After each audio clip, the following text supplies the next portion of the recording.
오늘은 조금 특별한 모임에 왔습니다. 데스카페 삶의 아름다운 마무리 8월 정기 모임입니다. 동자동 쪽방촌, 그곳에도 삶이 있고 죽음이 있습니다. 데스카페 삶의 아름다운 마무리 8월 정기 모임입니다. 한국건설기술 여동을 사진으로 기록해온 김원 박사가 이야기를 들려줍니다. 사람들의 삶과 죽음에 대해 이야기하겠습니다. 우리가 진정으로 잘 산다는 것과 잘 죽는다는 것의 의미를 함께 고민해 봅시다.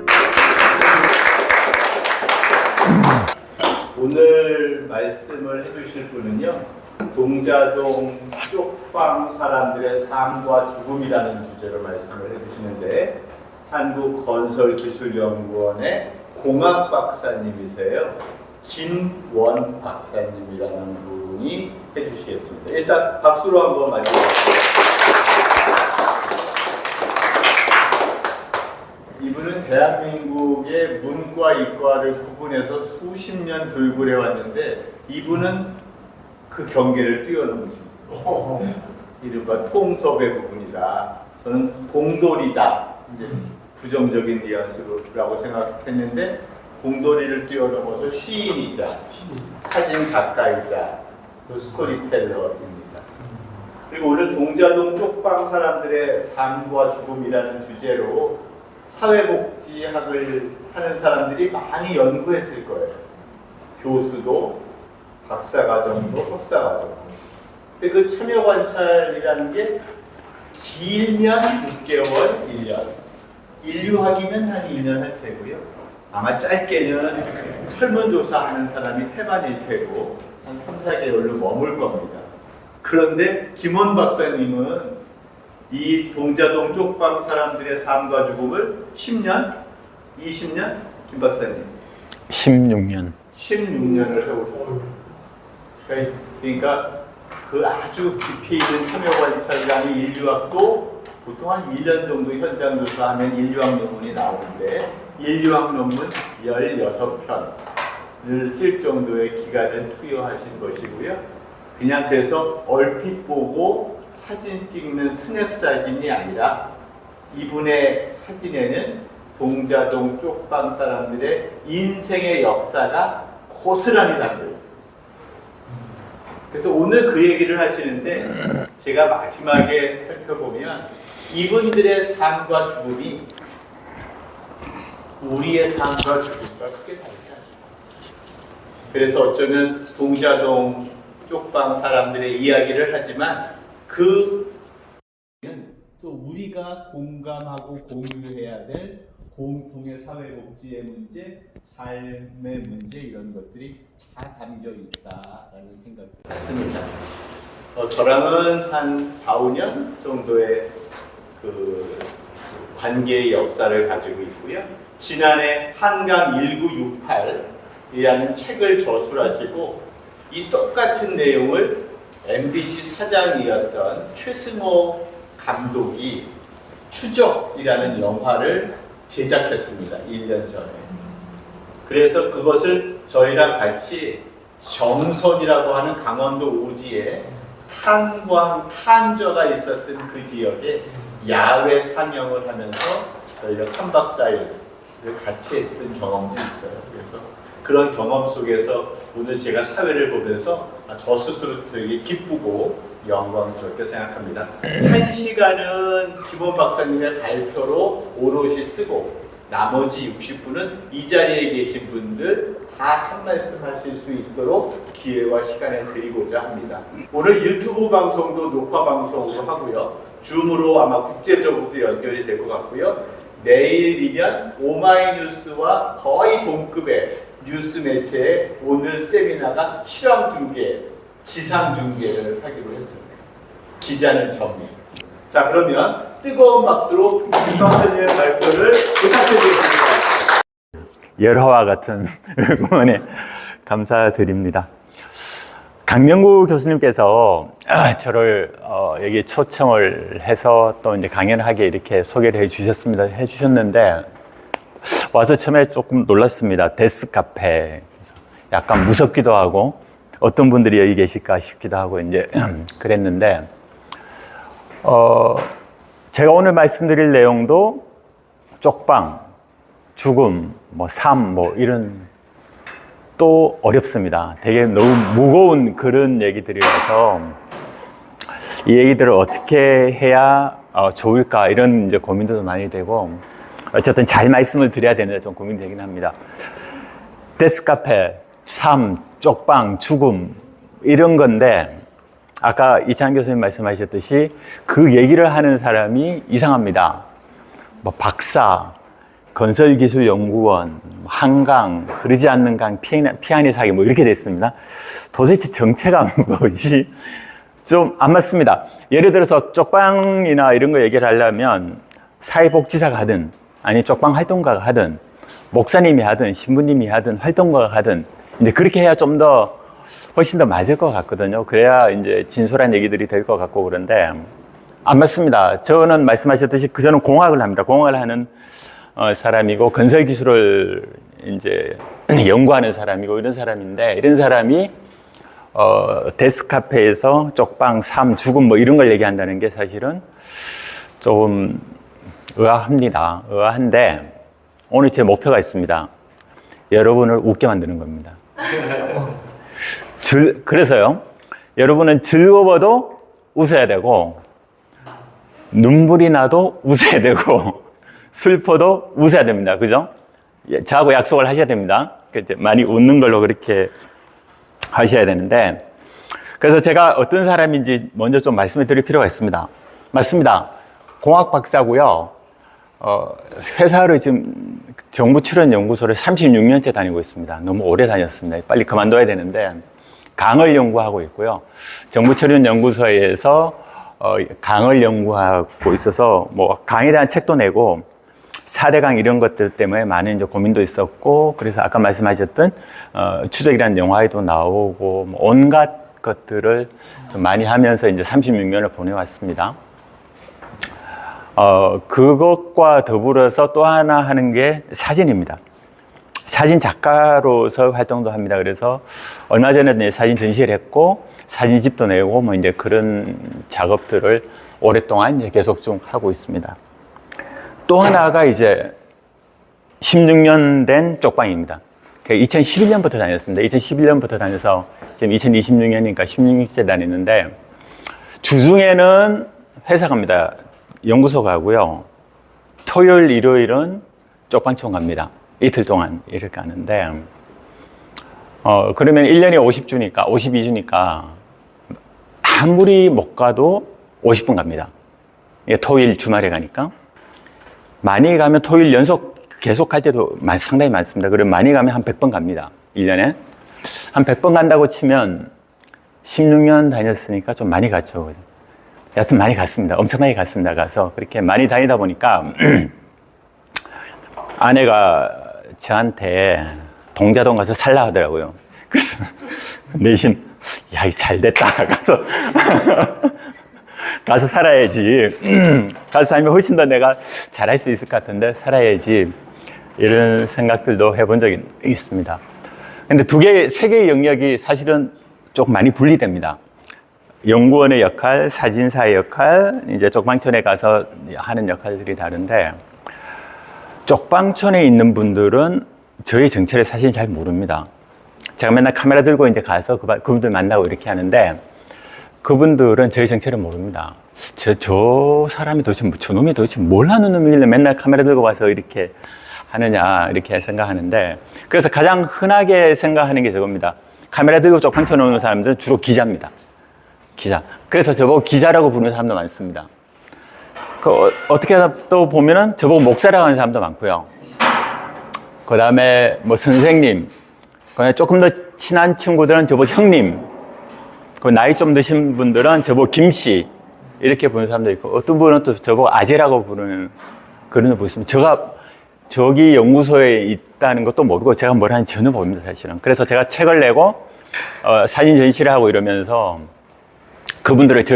그분들이 여러분이 이제 저를 축하해주기 오세요. 봉고차 한 차에 꽉 채워갖고 한 10분, 12분 이렇게 오시는데 와서 보면 깜짝 놀라면 제가 저런 애였어? 저희 정체를 이제 조금씩 아는 겁니다. 그러면서 많이 이제 놀라고 그랬는데 나름대로 이제 그 역할들을 세 개의 역할들을 나누면서 이제 이제까지 쭉 이렇게 해왔는데 그래서 쪽방에 오랫동안 이게 다녔습니다. 여러분들은 오늘 많이 오셨는데 쪽방이라고 하면 어떤 느낌 드세요? 한번 생각해 보시면 쪽이라는 단어가 들어가서 좋은 말이 있을까요? 쪽. 금방 있으세요? 쪽? 쪽지. 맞습니다. 쪽지 있습니다. 쪽지는 작은 종이 조각. 쪽지, 쪽가위, 쪽김치, 쪽문, 쪽박도 있습니다. 쪽배. 다 작다는 얘기입니다. 별로 다 이미지상으로는 사실은 크고 좋다는 이미지보다는 대부분 안 좋은 의미입니다. 대부분 작다는 얘기. 쪽잠, 하물며. 그러니까 짧고 작다는 그런 의미입니다. 그 다음에 쪽방. 쪽방에 가면, 쪽방촌에 가면 모든 단어가 다 달라집니다. 모든 게 작습니다. 쪽방 안에 있어야 되기 때문에 모든 게 작습니다. 복도도 쪽이 되고요. 창도 쪽이 되고, 수도, 냉장고, 가스버너 모든 게 쪽이 됩니다. 사람마저도 쪽, 가족, 쪽, 사람 이렇게 됩니다. 딱 하나 있더라고요. 쪽빛. 좋은 이미지, 쪽이 들어가서 있는, 제가 사전 다 찾아봤습니다. 쪽이 들어간 단어 중에 뭐가 있을까 이렇게 찾아봤는데, 쪽빛. 그래서 쪽방천도 안 좋은 이미지보다는 훨씬 더 좋은 쪽빛 같은 이미지로 인식을 하고 우리가 좀 생각을 하면 어떨까 하는 이제 그런 생각도 해봤습니다. 먼저 제가 영상을 좀 보여드리겠습니다.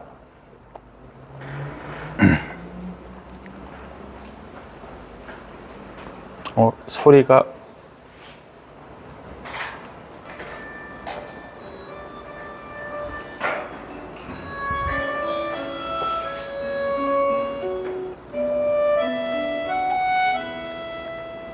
그대 울지 마라 외로우니까 사람이다 살아간다는 것은 외로움 견디는 동면이 오지 않는 전화를 기다리지 마라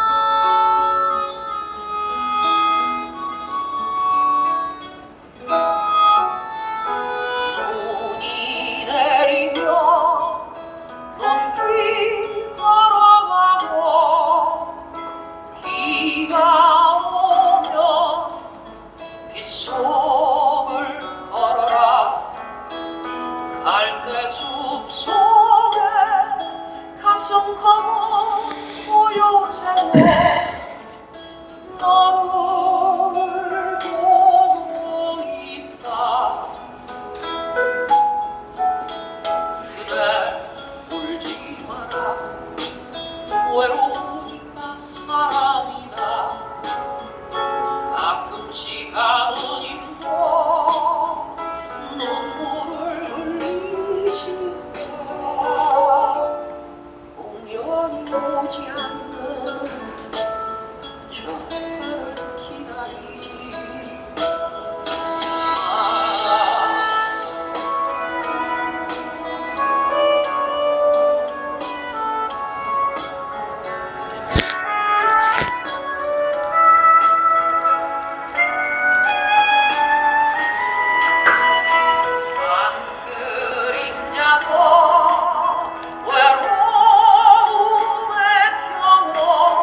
맨날 모습에 웃습니다. 이렇게 진짜 조금이라도 뭐 이거는 친척들한테 조금이라도 나한테 비성을 안 합니다. 좀 서로 말 한마디를 하면 따뜻한 말 한마디, 따뜻한 말 한마디 이렇게 따뜻한 말 한마디 어떤 말 한마디 다 중요한데 그런 말 한마디 뭔가 이해하고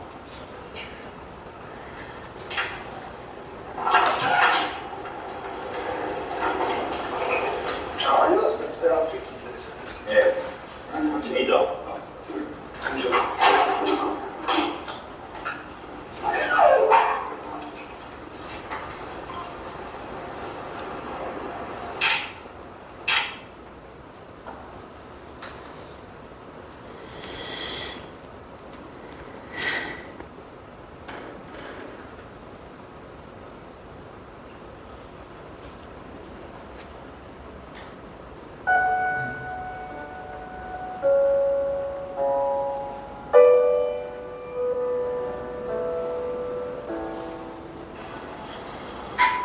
내가 배고플 때 뭘 사줬냐? 내가 아플 때 도와줬냐? 내가 추울 때 오늘 갖다 주냐?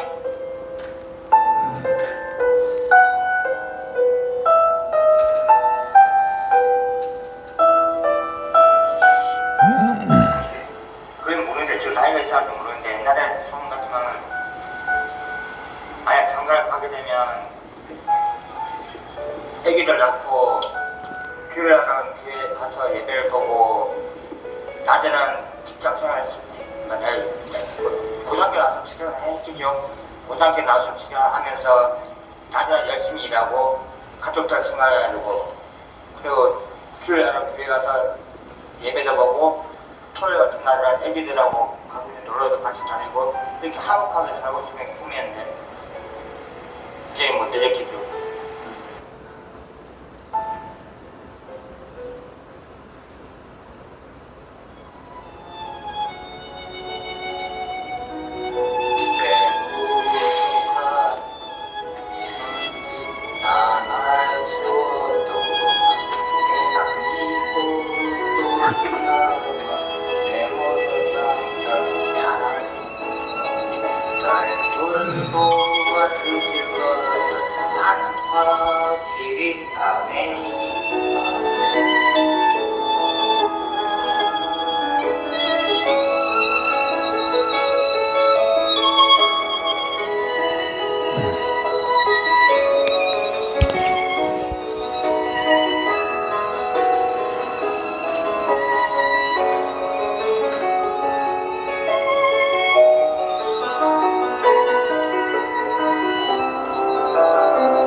박수 치시면 안 되는데. 예, 이렇게 삽니다. 이거 벌써 오래전에 만든 한 10년도 전에 만든 영상인데 그때나 지금이나 사실 별로 달라진 건 없습니다. 거의 같은 상황이 계속되고요. 여기 있습니다. 동자동이. 쪽방촌이 여기 있습니다. 여기 오른쪽이 서울역 철길 보이시죠? 오른쪽 바로 앞에, 왼쪽 바로 앞에가 서울역이고 큰 길 하나 건너면 큰 빌딩들이 있고 그 바로 뒤에 저렇게 쪽방촌이 밀집해 있습니다. 저기 많이 살 때는 한 1,200명 그 정도, 우리나라 최대의 쪽방촌입니다. 가장 큰 쪽방촌이 여기에 있습니다. 여기에 이제 그렇게 많은 사람들이 모여 사는데요. 멀리서 보면 알 수가 없습니다. 보이질 않습니다. 저 큰 빌딩 남산타워 그 안에 중앙에 있는 게 저기가 쪽방촌입니다. 모릅니다. 어디 있는지 알 수가 없습니다. 가까이 가도요, 모릅니다. 그냥 어떻게 보면 일상 평범한 주택가 같은데 저기 나무 있는 데가 쪽방촌 공원이고요.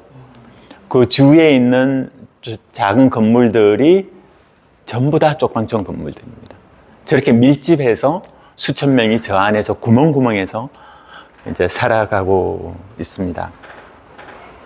좀 더 가까이 가보면요. 이렇습니다.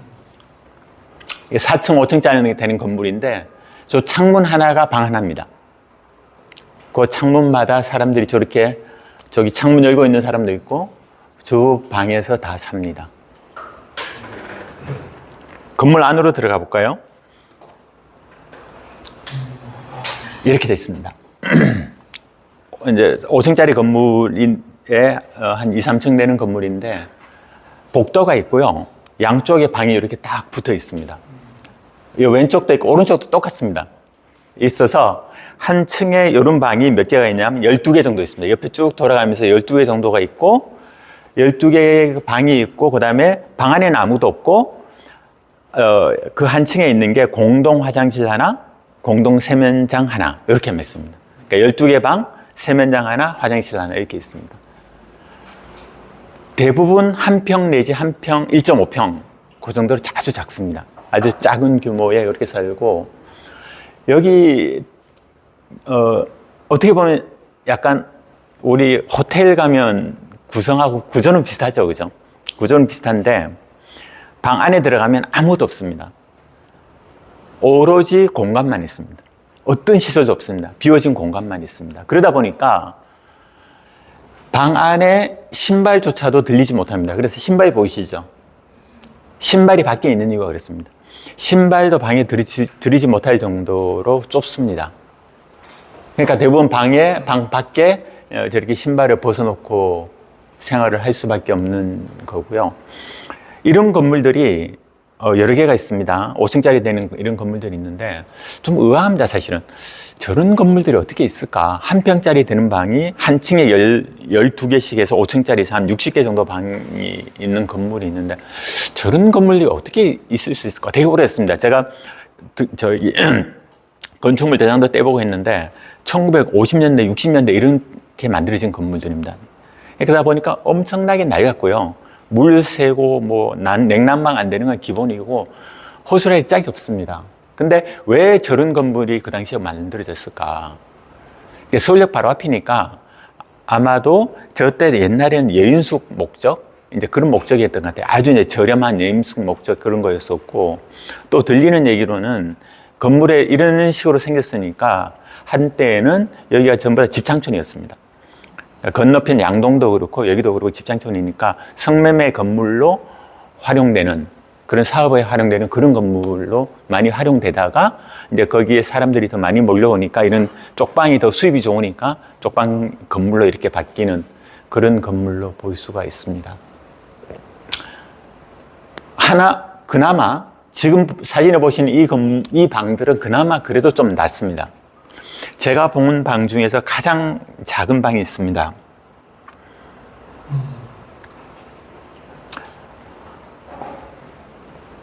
여기 오른쪽에 있는 방인데요. 180에 150입니다. 한 평이 180에 180이잖아요. 한 평이 안 되는 겁니다. 저기 사람이 앉아있는 경우 제가 찍어도 제 발을 숨길 수 없을 정도 작습니다. 제 발이 여기 있습니다. 근데 더 기가 찬 방은 들어가는 문의 크기가요. 50cm, 80cm입니다. 높이가 80cm입니다. 그러니까 일어서 못 들어갑니다. 이 사람은 거기 사는데, 이 친구는 거기 사는데 기어서 들어가야 됩니다. 자기 방에 들어가는데. 저런 방을 임대를 하고, 쪽방으로 임대를 하고 돈을 받습니다. 저런 방을 빌려줍니다. 저런 방에 삽니다. 이런 방도 있습니다. 보이시나요? 세면대 옆에 변기입니다. 구조가 저럴 수밖에 없습니다. 여기에 사람이 살고요. 방에 살고 밖에 나오면 세면대 옆에 저렇게 변기가 있는 구조적으로 저렇습니다. 근데 이런 형태의 것들이 수도 없이 많습니다. 그나마 깨끗한 데도 있지만 대부분의 건물들이 워낙 낡았고 구조적으로 워낙 취약하고 대부분의 방을 억지로 만든 방들입니다. 그러니까 정상적으로 있던 방들도 어느 순간 쪽방이 돈이 됩니다. 돈이 되니까 쪽방화합니다. 쪼개갖고 쪽방으로 만듭니다. 그럼 돈이 더 되니까. 그래갖고 그걸 임대해서 이제 돈을 벌고 하는 그런 구조가 여기 쪽방촌입니다. 방 안에 들어가면요, 이렇게 있습니다. 아까 영상에도 나왔던 건데 방 안에 이런 거 붙여놨습니다. 막건입니다. 이게 대부분 전부 다 막건 뒤에다 쓰는 겁니다. 로또 1등 돼서 노숙자 인생을 떠나자, 벗어나자, 해방되자, 여관으로 이사가자, 비용은 30만 원.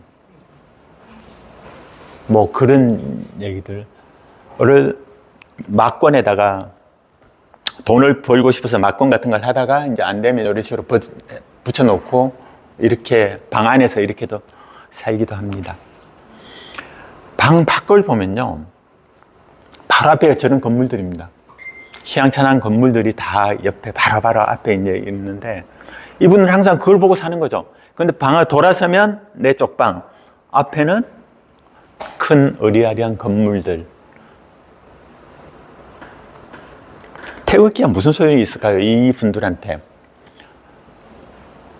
건물에서 보면 저런 모습들이 보입니다.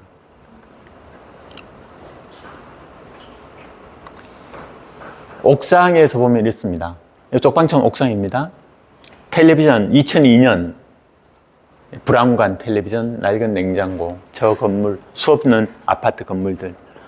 보면 저런 건물들입니다. 적나라하게 대비가 됩니다. 이렇게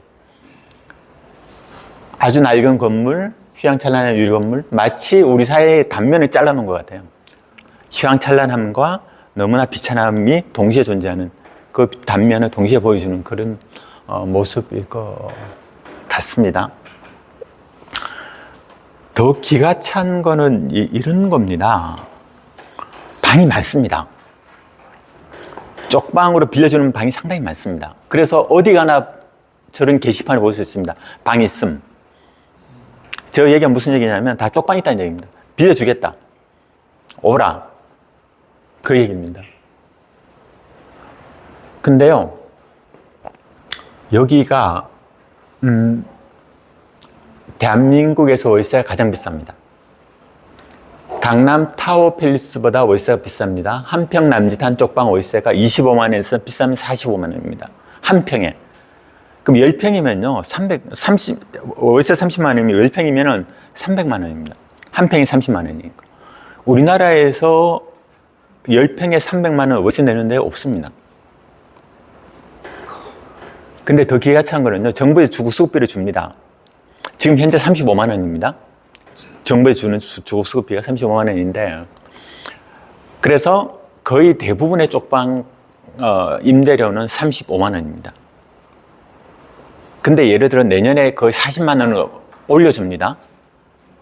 그러면 쪽방 임대료가 얼마가 되냐면 40만 원이 됩니다. 이게 무슨 얘기냐면요, 정부에서 주거 수급비를 쪽방에 사는 분한테 주더라도 그 돈이 누구한테 가냐면 다 건물주한테 가는 겁니다. 쪽방에 사는 분들한테는 어떠한 도움도 되지 않습니다. 자기가 계약서를 써서 동사무소에 갖다 주면 그만큼 동사무소에서 주거 수급비를 줍니다. 25만 원이 하면 25만 원 주고 35만 원 쓰면 35만 원 이렇게 주고, 한계가 현재는 35만 원으로 정해져 있습니다.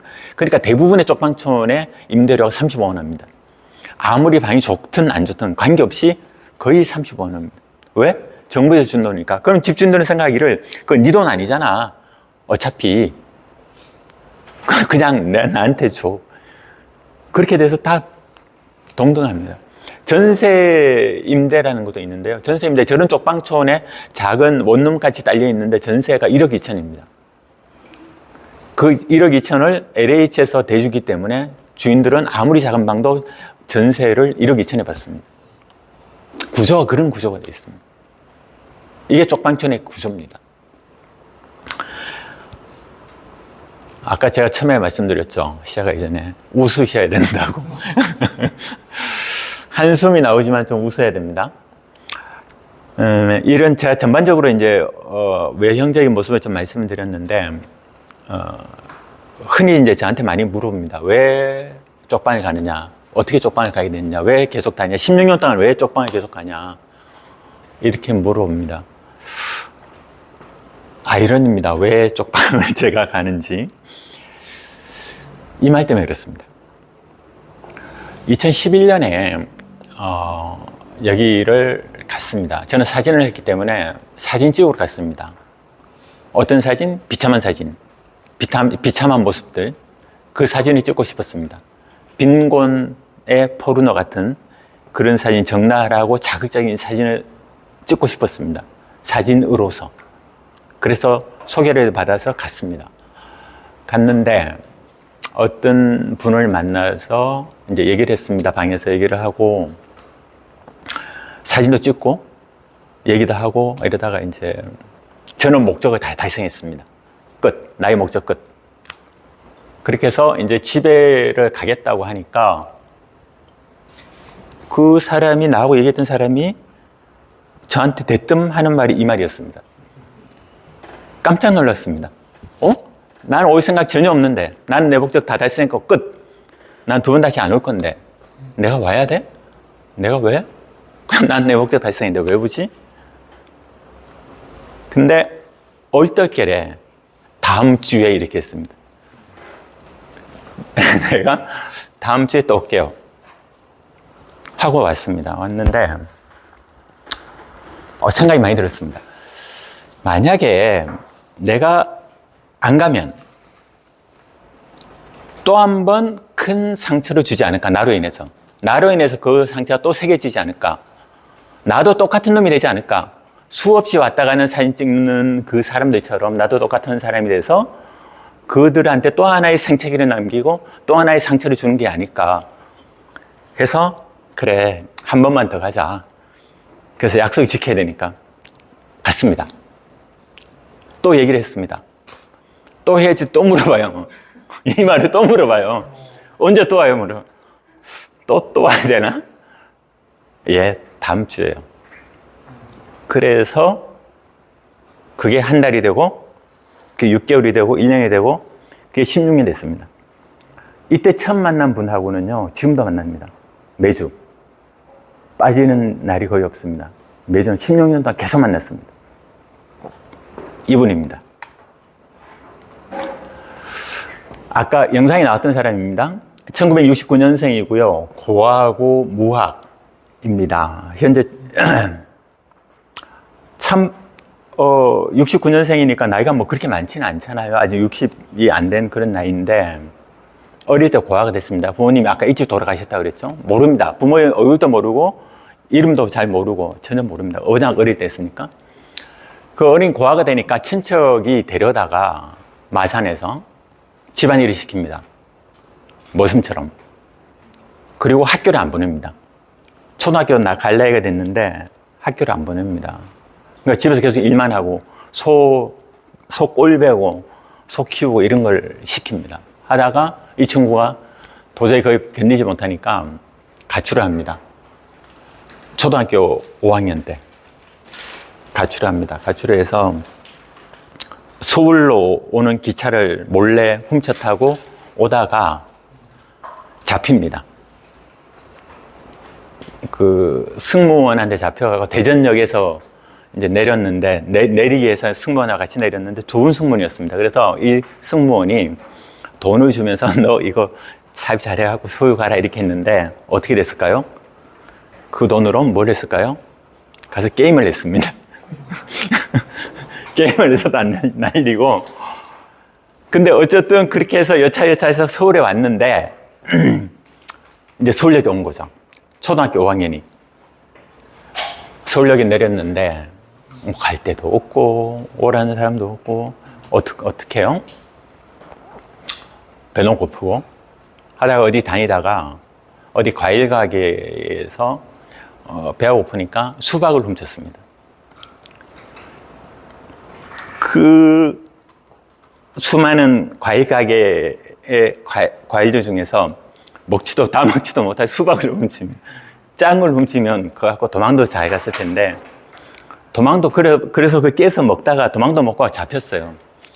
잡혀갖고 이제 불황자로 잡혀갖고 경찰에 인계가 돼갖고 직업 훈련 받고 이제 그때 불황자니까 이제 그런 걸 합니다.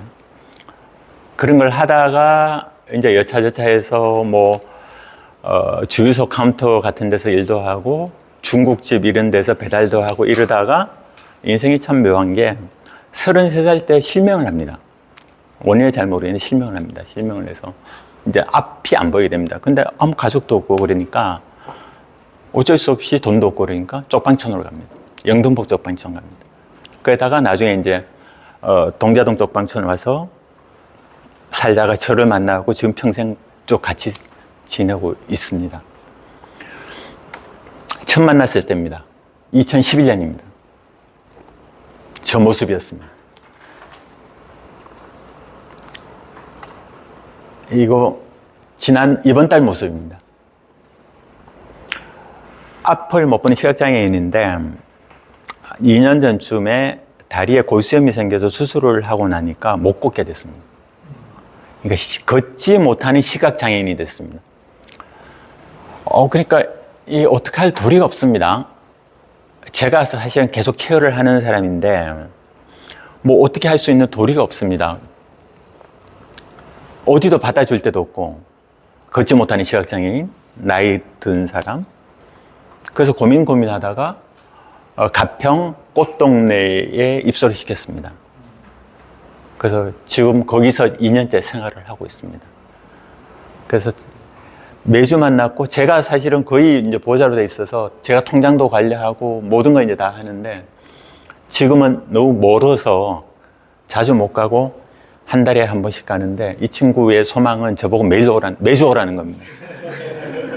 왜 매주 안 오냐? 저보고 당당하게 요구합니다. 한 번 책임졌으면 끝까지 책임져야지. 진짜로 그러나 저한테. 책임을 져야지. 전에는 왜 매주 안 오고 지금 왜 매주 안 오냐. 지금 매주 와라.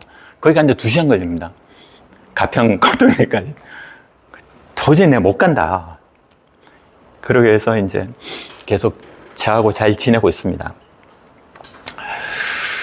이거 누가 한번 읽어주십시오. 제가 이제 좀 읽어달라고 부탁할 게 많거든요. 이 중에 계신 분들은 최소한 한 번 이상 읽으셔야 됩니다. 한 번씩 읽어주십시오. 부탁드리겠습니다. 형님은 올 줄 알았어. 다른 사람은 몰라도 형님은 올 줄 알았어요. 내가 죽어도 형님은 올 거예요. 내가 형님을 위해 조목조목 기도해요. 형님과 가족을 위해서 기도해요. 나는 오래 못 살아요. 제가 갚지를 못해요. 제 대신 하나님이 갚아주실 거예요. 고마워요. 따따블로 복 받으세요.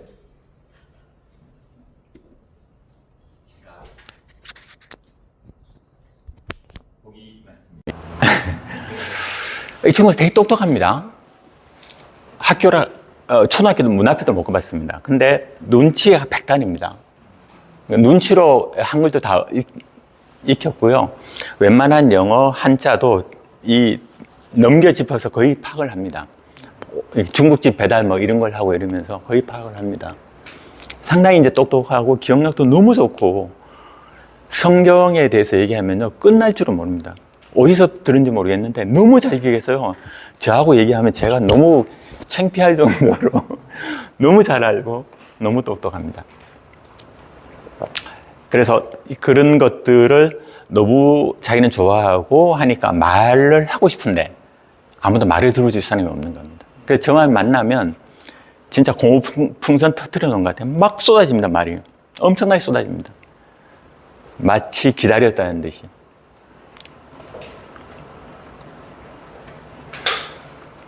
예, 이것도 읽어주십시오.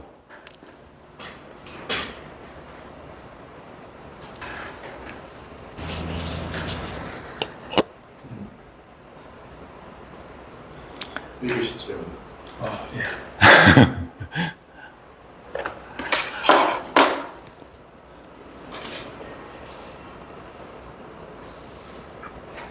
각이 있어 다행이다. 쪽방촌에서 다행이다.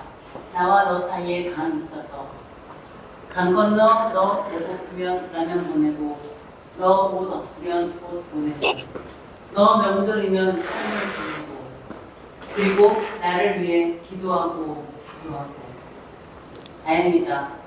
건널 수 없는 강이 있어서 너 불나면 구경하고 너 쓰러지면 돌아서고 너 사라지면 잊어버리고 그리고 나를 위해 기도하고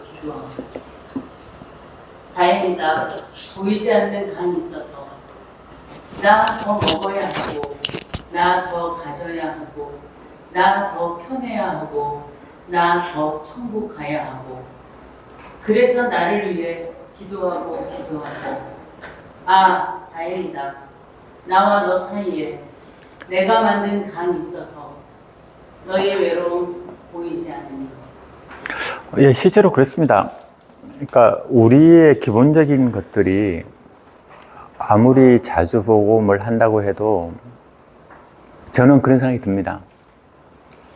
건널 수 없는 강들이 있습니다. 아무리 가까이 하고 아무리 얘기를 해도 그런 생각들을 많이 하게 됩니다.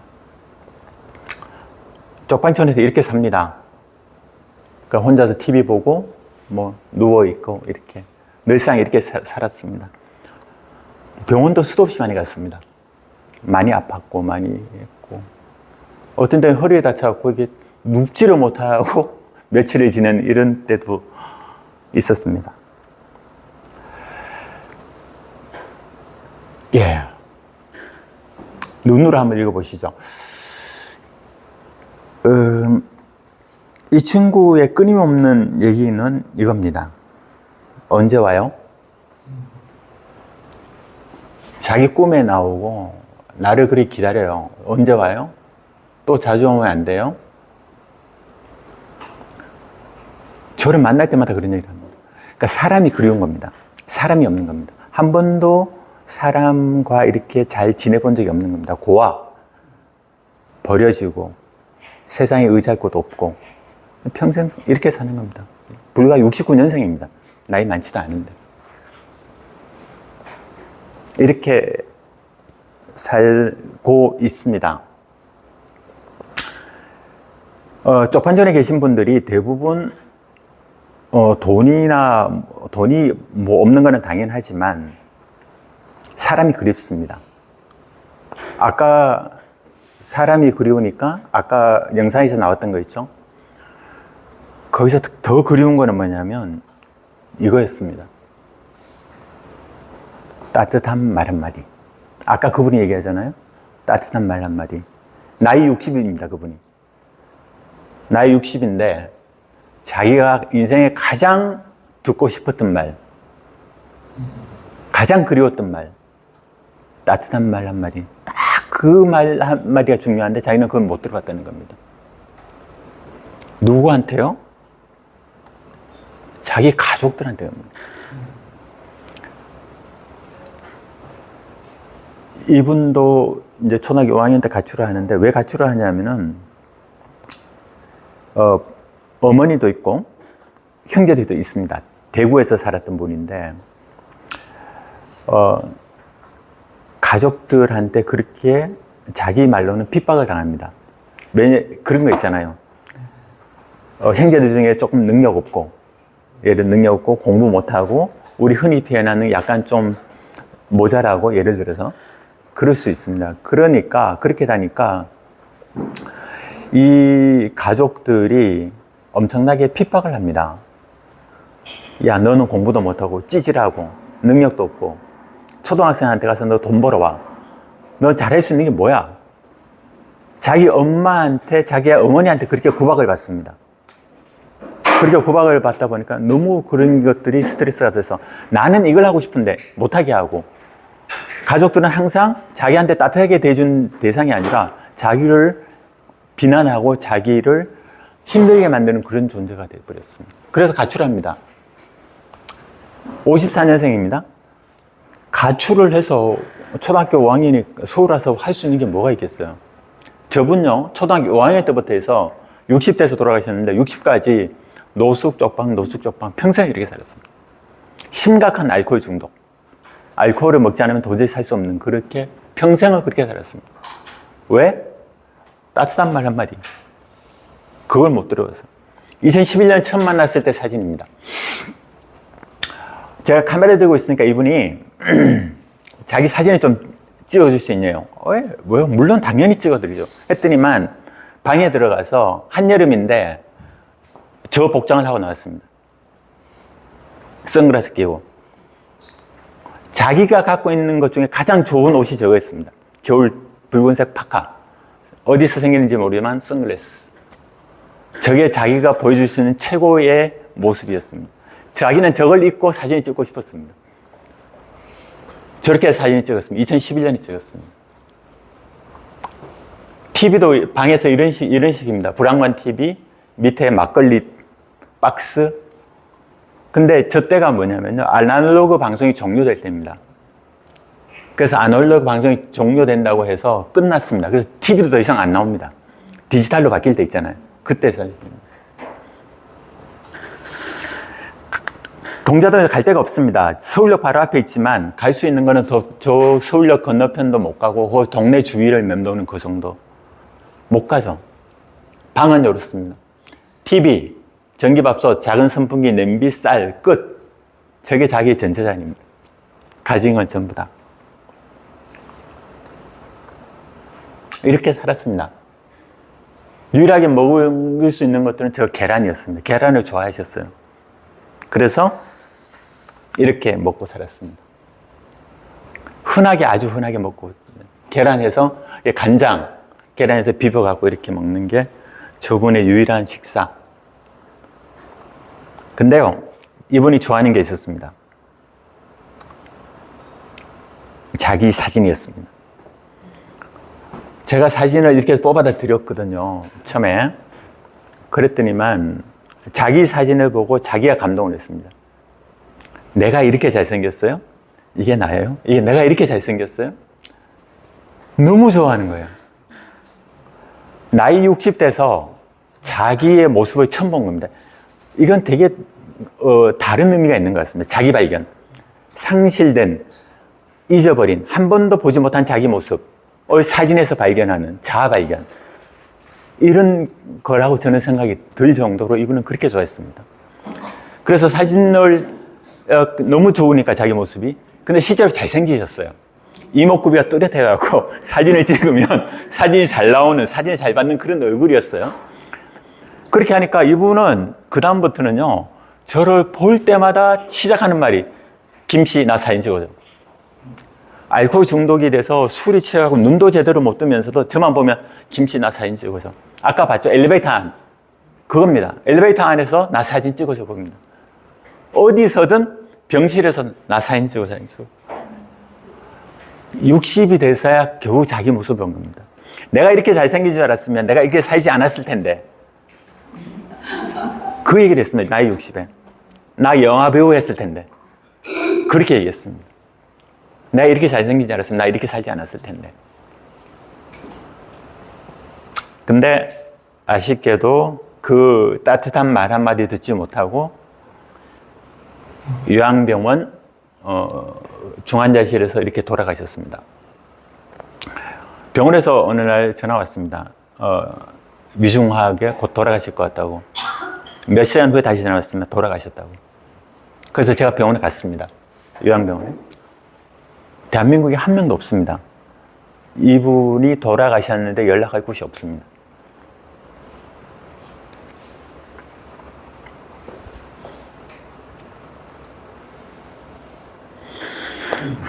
예, 한번 읽어주시죠. 따뜻한 말 한마디. 내가 이렇게 잘생겼어요. 내가 이렇게 잘생긴 줄 알았으면 이렇게 살지 않았을 텐데. 자기 사진을 받아들고 그가 한 말이 있었다. 따뜻한 말 한마디. 그 말 한마디가 듣고 싶었는데 딱 그 한마디 들었으면 지금처럼 살지 않았을 텐데. 병원에서 외로이 사망하기 전 그가 한 말이다. 60평생을 자기가 어떻게 생긴 줄도 모르고 살았고 평생 따뜻한 말 한마디 듣지 못한 채 세상을 살았다. 아무도 모르게 살다가 아무도 모르게 갔다. 김씨, 나 사진 찍어줘요. 그가 남긴 마지막 말이다. 예. 자기를 모르는 분이 많습니다, 대부분. 뭐, 우리도 마찬가지지만, 자기 존재를 상실한 분들이 되게 많습니다. 그래서 이런 질문들을 많이 합니다. 이게 나예요? 자기 사진을 보고 이게 나예요? 이렇게 하는 분들이 많습니다. 이분도 그랬습니다. 1965년생, 가족 해체, 쪽방, 알코올 중독, 3년 전 11월 7일 날 요양병원에서 사망했습니다. 이분도 다리가 아파갖고요. 돌아가시기 전 몇 년 동안은 쪽방 박벌 나와본 적이 없습니다. 모든 걸 거기서 다 해결했습니다. 먹는 거, 뭐 배설하는 거, 모든 쪽방 안에서 다 그렇게 살았습니다. 근데 아까도 TV 그게 나왔지만 저런 오래된 불황한 TV 저런 게 또 잘 연결이 안 돼요. 연결이 안 되면서 이 쪽방촌의 상징처럼 됩니다. 단절되는 거. 가족망 단절, 사회망 단절, 시간에서 멈춰지고 텔레비전마저 제대로 나오지 않는 그런 상황들. 이런 것들이 우리가 알고 있는 서울역 바로 앞에 남산 바로 밑에 있는 쪽방촌의 그 현실입니다. 이거 한번 좀 읽어주시죠. 사람한테 위해 필요한 것들, 한편 축박에서 몇 달째 한 번도 나오지 못한 믿을 수 없는 그가 햇빛도 없는 반지하 축방에서 손바닥만한 슬픔으로 하루를 보내는 그가 지난 일주일 동안 브라운관 텔레비전 화면 속 사람들만 만난 그가 이불 아래 숨겨둔 지갑 속 가난한 지폐와 함께 살아남기 위해 필요한 것들을 적어내는 쪽지에 내 이름이 있다. 사랑하는 김구원. 사랑하기 위해 필요한 것들. 예, 이분은 밖에 나오지 못하기 때문에 일주일 동안 자기 필요한 것들을 이렇게 메모지에 적어 놓습니다. 여기 뭐라고 적혀 있냐면요. 목공본드, 돼지본드, 식초, 소면, 설탕, 소쿠리, 깔때기, 라면 그릇, 계란, 삼계탕, 면복 이런 걸 빽빽하게 적어 놓은 겁니다. 그리고 제 위에다가 뭐를 써놨냐면은 사랑하는 김원 기자님 이렇게 써놨어요. 저보고 사다 달라고. 그 적어놨다가 일주일 만에 가면 저한테 줍니다, 이걸. 근데 그냥 사다 달라 하지 않습니다, 절대로. 카드 주면서 비밀번호 알려주고 자기 돈 찾아서 꼭 사다 달라. 정확했습니다. 한 번도 저한테 그냥 사달라 한 적 없었습니다. 정확하게 필요한 거 해서 다 해서 사다 달라 했습니다. 근데 만약에 제가 안 가면 이분은 또 일주일 동안 또 기다려야 되잖아요. 그러니까 가야죠. 이렇게 반지합니다, 쪽방도. 그러니까 낮에 그러니까 불도 없이 이렇게 핸드폰만 보면 이렇게 살고요. 밥도 이렇게 먹습니다. 냉장고가 없었습니다. 그러니까 저 큰 김치통을 어디 갖다 줬는데 저기 있으니까 김치에서 곰팡이가 막 펴요. 근데 자기는 괜찮대요. 그냥 먹는 겁니다. 이분도 자기 사진을 좋아해서 저기 벽에 이렇게 사진을 붙여뒀습니다. 사진 찍어달라 했습니다. 판타캔의 조화죠. 생화도 아니죠. 저 꼽아놓고 나 사진 찍어줘.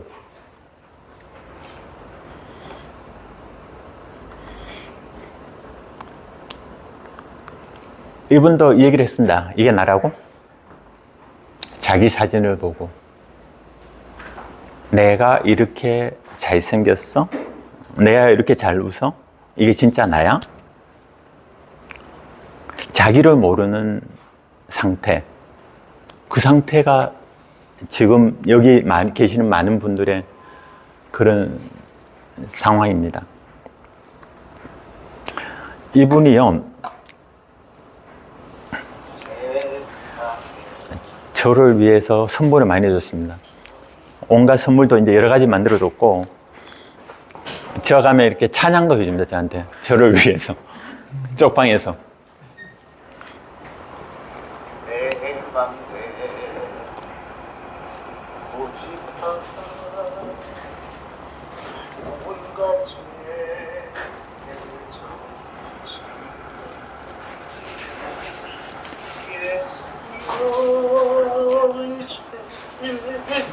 예, 스피커가 안 좋으니까 넘어가겠습니다. 근데요,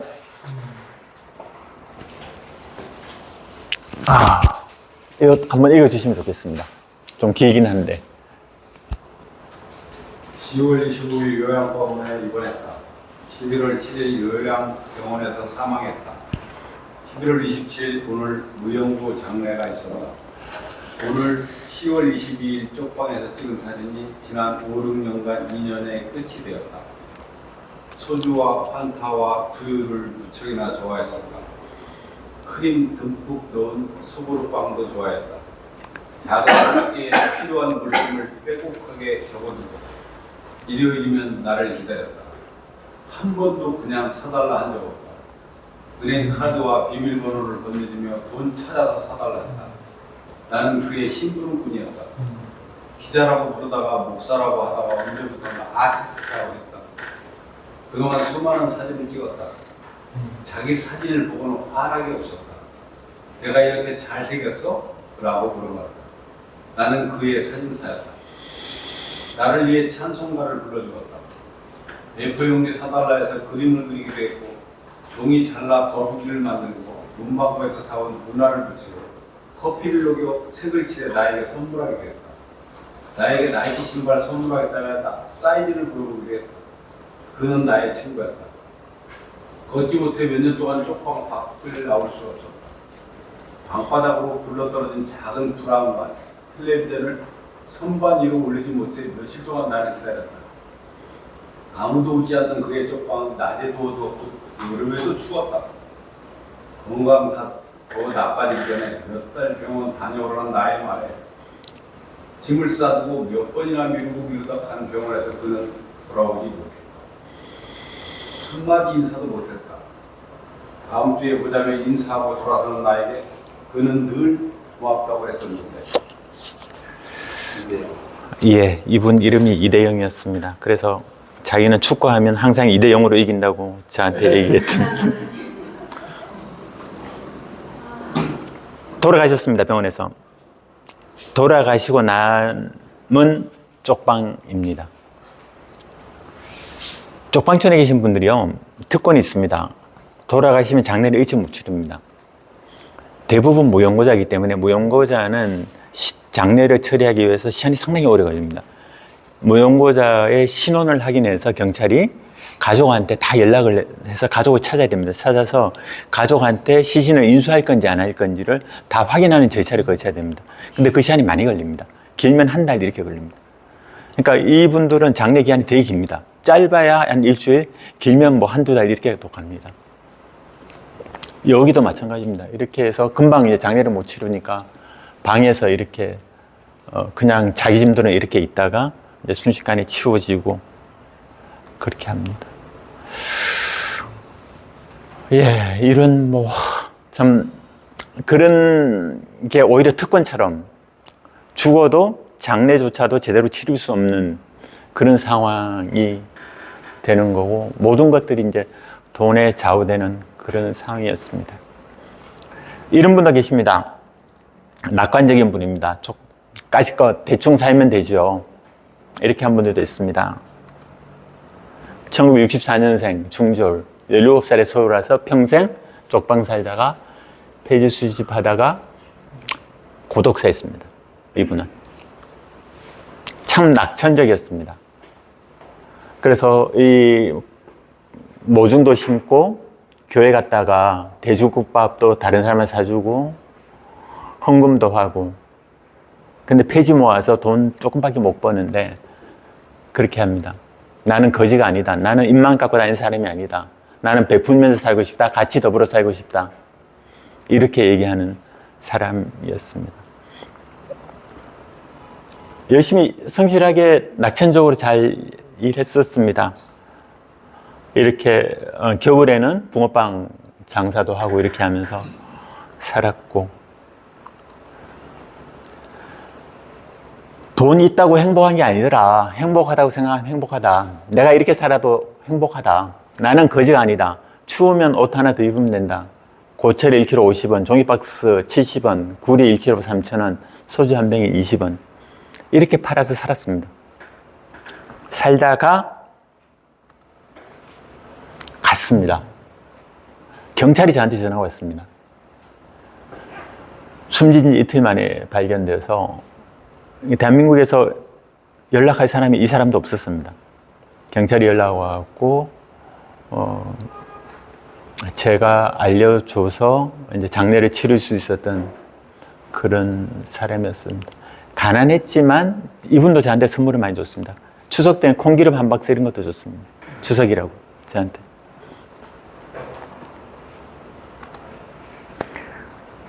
점점 더 슬퍼지죠, 그죠? 더 슬픕니다. 엄마와 아들. 쪽방촌에 부자가 사는, 아니, 모자가 사는 경우가 있습니다. 쪽방촌에 엄마하고 아들이 같이 삽니다.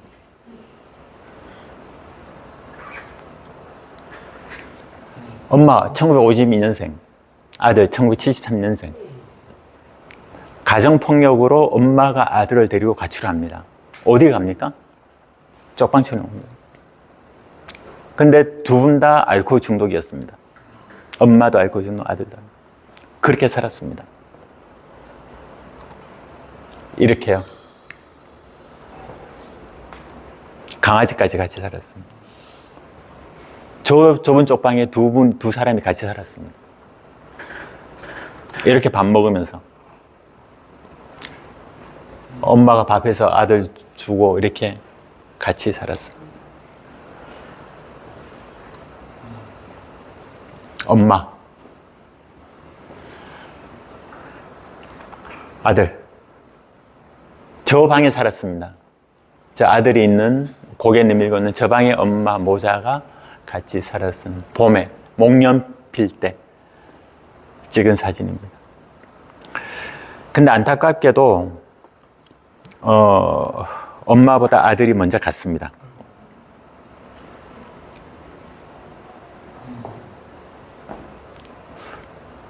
두 사람이 같이 자다가 아들이 갑자기 사망했습니다. 밤에. 엄마는 아들이 죽은지도 몰랐습니다. 아침에 깨어나 보니까 아들이 이상하니까 다른 사람이 다 오니까 아들이 죽은 거예요. 그래서 공영장례를 하는데 공영장례를 하기 위해서 허락된 시간이 한 3시간 정도입니다. 3시간 동안에 아들을 위해서 엄마 혼자 장례식장을 빈소를 만들어서 장례를 치렀습니다. 동네 주민들이 가서 같이 이렇게 영정사진을 들고 장례를 치렀습니다. 이거 한번 읽어주시면 좋겠습니다. 죽은 아들의 엄마가 묻는다. 우리 아들 장례식 언제 해요? 장례식에 이런 옷 입고 가면 안 되죠. 어떤 옷 입어야 해요? 장례 치르고 나면 무서워진다고 하던데 이 방에서 혼자 어떻게 살아요? 여기서 어떻게 해야 해요? 이런 데 처음 와봐서 아들의 빈소에 들어서며 엄마가 묻는다. 수국자의 까닭에 사망한 6일 만에 3시간 동안만 허락된 장례를 치른다. 엄마는 울지도 못한다. 엄마는 슬픔을 모른다. 아들의 영정사진을 봐도 입관을 해도 마지막으로 얼굴을 만지면서도 한 뚜껑이 닫혀도 희신을 요구해도 엄마는 울 줄 모른다. 울어야 하는데 아들 이름을 소리치며 혼절해야 하는데 머리를 풀어 헤치고 세상을 원망해야 하는데 하나님을 저주해야 하는데 세상은 엄마에게 슬퍼하는 방법을 가르쳐주지 않았다. 먹고 사는 걱정만 남겨두고 이제 한 사람만 수급비만 나올 텐데 밥값을 내고 나면 나머지 돈으로 어떻게 살아요?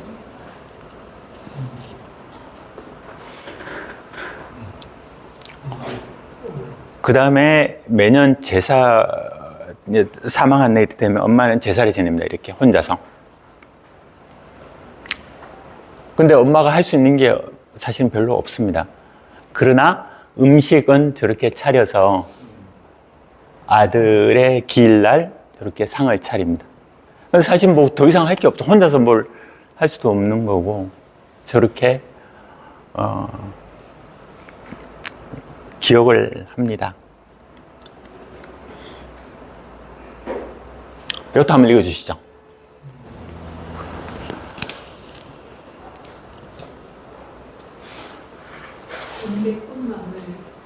쪽방 5층 사는 70개 여성분이 수십 년 전 남편 폭력 무디겨 어린 아들 데리고 나와 쪽방 사는 분이 몇 해 전 쪽방에서 46살 장애 아들이 갑자기 죽어 어쩔 줄 몰라 하던 분이 며칠 전 쪽방에 들인 동백나무 꽃망울이 이쁘다며 자꾸 쳐다보는 분이 조금 전 누군가에게 설떡국 맛있게 얻어먹고 왔다는 분이 지금 나에게 5만 원짜리 내장을 건넨다.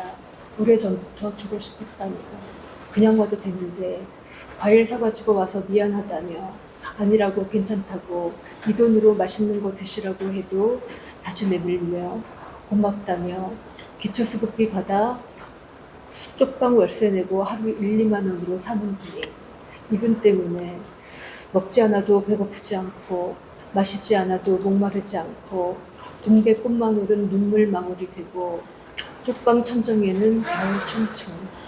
저 20만 원 받았습니다.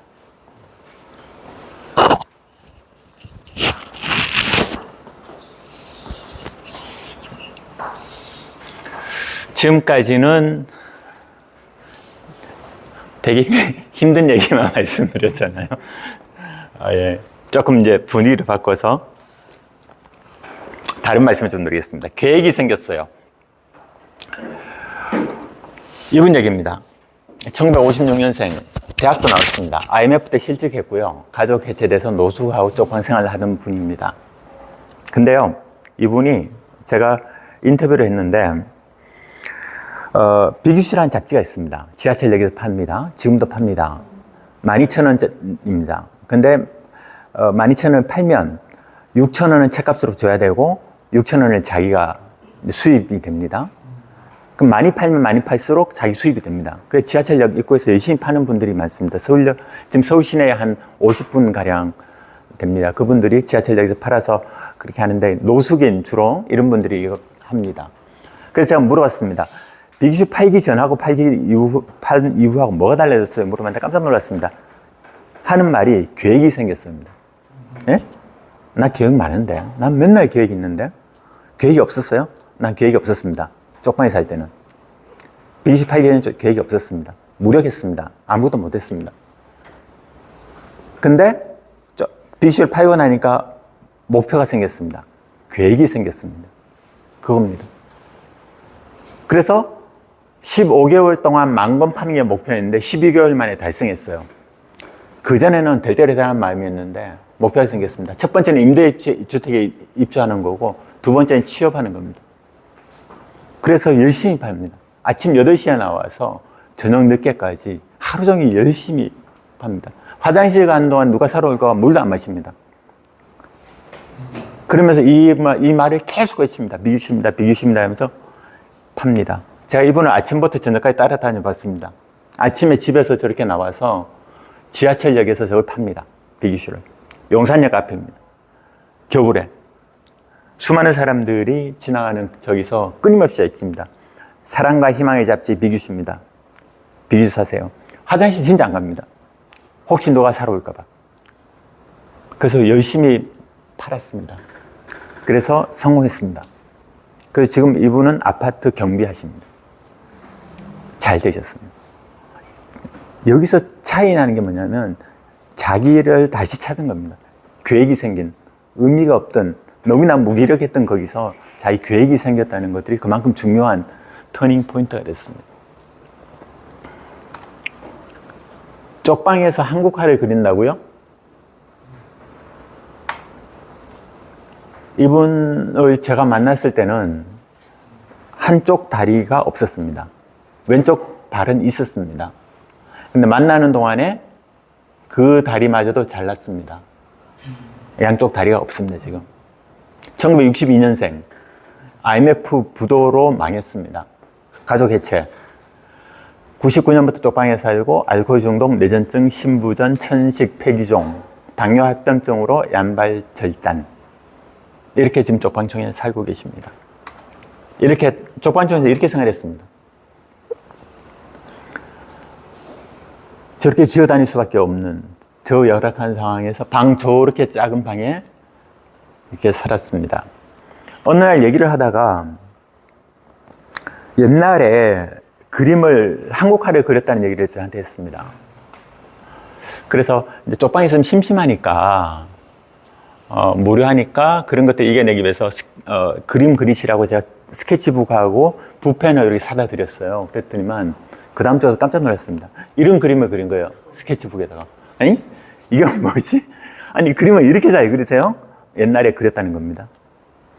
그래서 그림을 너무 잘 그리시길래 제가 붓, 먹, 벼루, 한지 이런 것들을 동양화 물감을 한 세트를 사다 드렸습니다.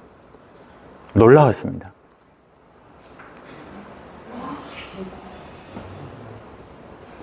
이분 그림을 이렇게 잘 그립니다. 쪽방 조만한 데다가 저 큰 종이를 벌려놓고 저기 하선지에다가 그림을 그립니다. 놀랍습니다. 이런 겁니다. 쪽방 조만합니다. 어떤 데가 쪽방 종이를 다 못 펼칩니다. 그러니까 접어놓고 그림을 그려야 됩니다. 저기서 저런 그림을 그립니다. 쪽방에서. 이분 이렇게 그렸습니다.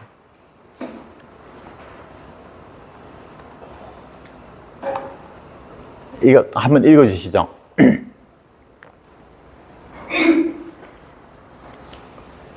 두발 없어 무릎으로 쪽방복도 기어가는 남자가 나를 원망한다. 나를 조금 더 일찍 만났으면 술 마시지 않았을 것이고 그림도 더 일찍 그렸을 것이고 삶의 의욕도 더 빨리 회복했을 것이고 그래서 당뇨도 극복했을 것이고 골수염도 이겨냈을 것이고 가난도 병의 고통도 참아냈을 것이고 그랬으면 두발 절단하지 않았을 텐데 지금과 같은 기쁨이 진즉에 넘쳤을 텐데 밤새 그림 그려도 피곤한지 모르는 이 행복이 쪽방에 진즉부터 차고 넘쳤을 텐데 그래도 고맙다고 그러면서도 환한 얼굴로 원망한다. 왜 이렇게 늦게 왔냐. 그래서 제가 전시를 열어드렸습니다. 전시. 전세계. 완판했습니다. 네. 계속 그림 그립니다. 이렇게. 조금 더 큰 방으로 옮겼습니다. 그래서 그림 그릴 수 있는 도구도 설치를 했습니다. 아주 성실하게 사십니다. 그림용 이런 그림 그리십니다. 너무 잘 그리십니다. 그래서 전시회를 또 열어드렸습니다. 예, 그래서 한겨레신문에서 한 면을 통틀어서 한 면 전체입니다. 이거. 한 면 전체로 저분의 이제 사진하고 또 저도 꼽사리 옆에 끼워갖고 같이 나와서 전시회 소식들 했습니다. 이렇게 전시회 크게 했습니다. 그래서 또 쪽방촌 주민분들도 오시고 해서 같이 이제 크게 전시회도 열었었습니다. 이런 경우가 있습니다. 뭘까요? 뭐가 이렇게 바꿀까요? 이런 분들이 이제 없거든요, 사실은. 그래서 제가 이런 전시회에 발문도 제가 썼었습니다. 쪽방 사람들은 뭘 할까요? 가난, 불결, 냄새, 군핍, 낙오, 포기, 투민인간 아닙니다. 그림 그립니다. 쪽방보다 큰 한지 펴놓고 한국화 그립니다. 큰 산도 그리고 서울역도 그리고 그립니다. 이분이 되게 힘들었어요. 다리 자르고 난 다음에 환상통이 너무 심해서 마약성 진통제를 지금도 많이 먹는데 그걸 먹어야만 견딜 수 있었는데 그림 그리면서 그걸 상당히 많이 극복했습니다. 모든 게 다 해결됐습니다.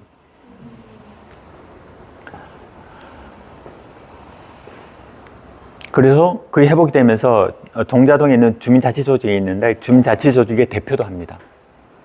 그 주민들을 모아서 같이 활동을 하는 그런 것도 있습니다. 이런 그림을 그립니다. 그래서 재작년부터는 달력을 만듭니다. 달력을 만들어서 판매를 해서 수익 사업을 합니다. 주민들 자치조직에 쓸 돈을 모읍니다. 그래서 올해 달력도 이렇게 제가 만들어서 한 분이 2만 원씩 해서 이런 그림을 담아서 판매를 했습니다. 내년에도 할 겁니다. 사십시오.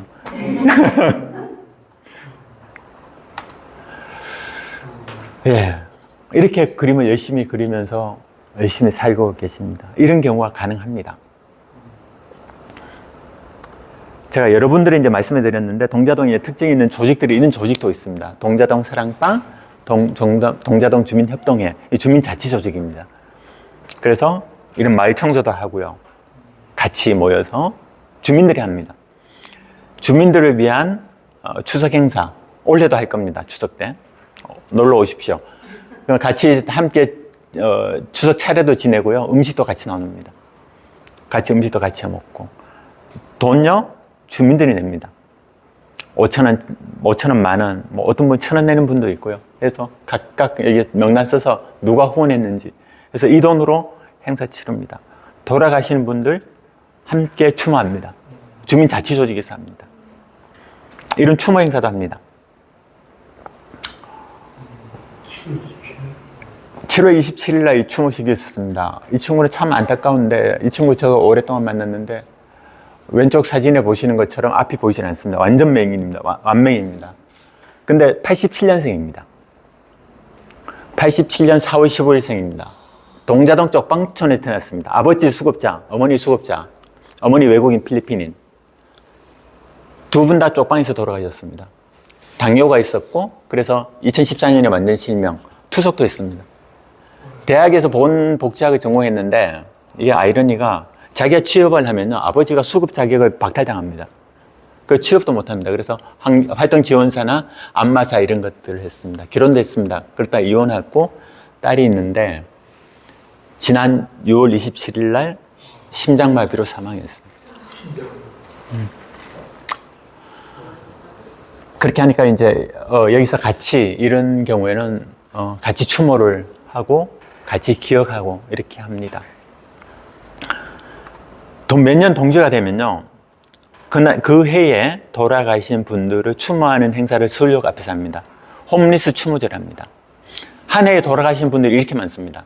동자동 쪽방촌에서 뿐만 아니라 영등포 쪽방촌, 돈이동 쪽방촌 등등에서 돌아가신 분들 전체 해서 함께 공동으로 이렇게 추모 행사를 합니다.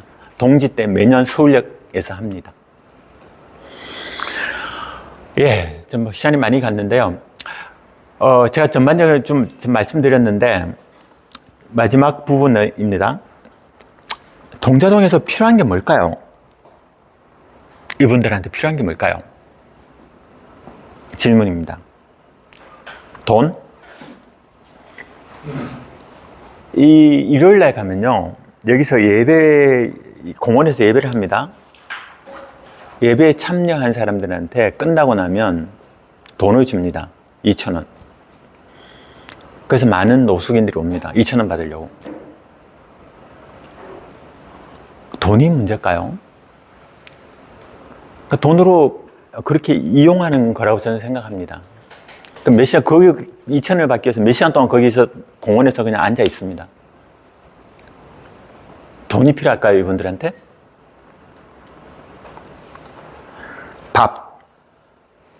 밥이 필요할까요? 이거는 읽어주십시오.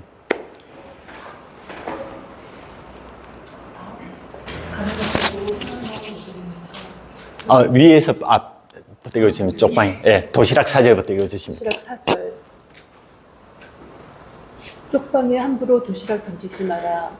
생명부지 모르는 사람이 던져주는 그 도시락 고맙겠는가. 공정함과 불쌍함 사이 그 밥, 칼이 되어 멍든 가슴을 찌르고 그 밥, 소금이 되어 피 묻은 상처를 짓뭉개지 않겠는가. 그 도시락 받으며 고맙다고 말하지만 그 도시락 먹으며 고마운 마음 생기겠는가. 얻어먹는 도시락, 무례알 같은 밥알이 혀에 감기겠는가. 칼이 된 밥이 위까지 내려가겠는가. 배불러도 배고프지 않겠는가. 주고 싶은 대로 주는 것 아닌가. 어떤 도시락 먹고 싶은지 물어본 적 있는가? 어떤 반찬 좋아하는지 물어본 적 있는가? 잘 먹고 잘 사는 것이 미안해서 같이 가난하지 못하는 죄스러워 미안하다고 말한 적 있는가? 가난하다고 사람 마음 모르겠는가? 배고프다고 밥맛을 모르겠는가? 쪽방이라고 가을 하늘 푸르지 않겠는가? 아는가? 친구가 주는 도시락은 고맙지 않겠는가? 친구가 하는 말 한마디는 따뜻하지 않겠는가? 인정과 존중 아니겠는가? 그게 다시 일어설 수 있는 힘 아니겠는가? 함부로 쪽방에 도시락 던지지 마라. 예. 이렇게 사는 분들이 너무 많습니다. 이분은요, 걷지 못해서 방 밖을 나오지 못해서 방에서 모든 걸 해결해야 하는 분입니다. 방에 세면장도 없고 화장실도 없습니다. 여름에, 이번 여름 더우니까 물티슈로 닦을 수밖에 없는 거고요. 화장실 못 가니까 소변통으로 놓고 지낼 수밖에 없는, 가장 기본적인 조건조차도 만족하지 못하는 게 이 쪽방입니다. 필요한 게 뭘까요?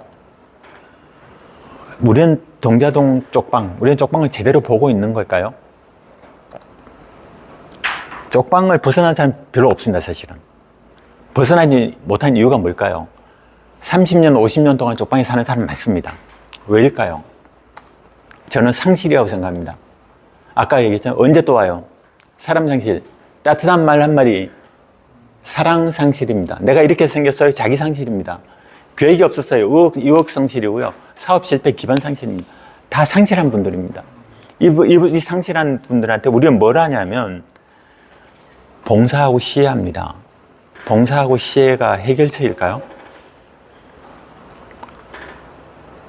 상실입니다. 상실이 되니까 상처가 되고, 상처가 포기가 되고, 포기가 가난이 되고, 가난이 다시 쪽방과 노숙이 되고, 쪽방과 노숙이 다시 관계 상실이 되고, 상처가 되고 하는 끊임없는 악순환인 것 같습니다. 관계의 상실과 함께 사람들은 경험과 사회의 모든 능력을 잃게 되는 것 같습니다. 근데 우리가 하는 일은 그냥 투명인간 취급하고 무시하는 게 아닌가. 그럼 이분들한테 필요한 게 뭘까? 저는 이렇게 생각합니다. 두 가지 인정. 그 다음에 인정. 발음이 잘 구별이 되는지 모르겠는데, 인정과 인정 사이. 인정. 과거에 대해서 단죄하지 않기. 현재에 대해 비판하지 않기. 미래에 대해 가르치지 않기. 동정하지 않기. 불쌍하지 않고 인정해주기. 그래, 너희 잘못이 아니야. 거기 사는 분들 중에 저한테 이런 말이 한 번 있습니다. 우리가 뭘 잘못했어? 우리 잘못한 게 없어. 인정해 주는 거. 그 다음에 따뜻한 말 한마디 하기, 물어보기, 미안해하기, 들어주기, 인정. 당신 잘못이 아닙니다. 당신 죄인이 아닙니다. 미안합니다.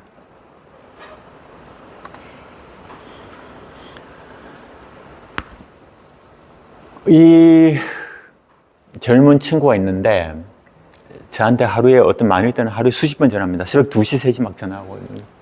그래서 뭐 사오라고 맨날 뭐 욕을 하고 그럽니다. 그 또 며칠 전에 잊어버렸다고 내가 뭐 사오라고 했냐 다시 물어봐요, 전화 와서. 그러면서 쪽방촌 주민들한테 자랑합니다. 따까리 있다고. 자기 말 들으면 따까리 있다고. 이 친구입니다. 고맙다고 이렇게 합니다. 관세음보살 아시나요? 저는 관세음보살을 좋아하는데, 관세음보살이 관세음, 볼관자의 세상의 소리, 세상의 소리를 본다, 세상의 소리를 듣는 보살. 들어주는 사람이래요, 보살은. 관세음보살은. 듣는 사람. 근데 그냥 들어주는 게 아니라 말하는 사람이 가장 편안하게 들을 수 있는 사람의 모습으로 바뀌어서 들어주는 사람이래요. 엄마 같으면 엄마의 모습으로 바뀌어서 들어주고, 친구면 가장 친한 친구의 모습으로 바뀌어서 들어주고, 애인의 모습으로 바뀌어서 들어주고, 내가 말을 가장 잘할 수 있는 사람의 모습으로 관세음보살은 바뀌어서 온대요. 그래서 얘기를 들어준대요. 아주 편하게 말할 수 있게. 근데 관세음보살은 별로 능력이 없대요. 해결을 못 해준대요.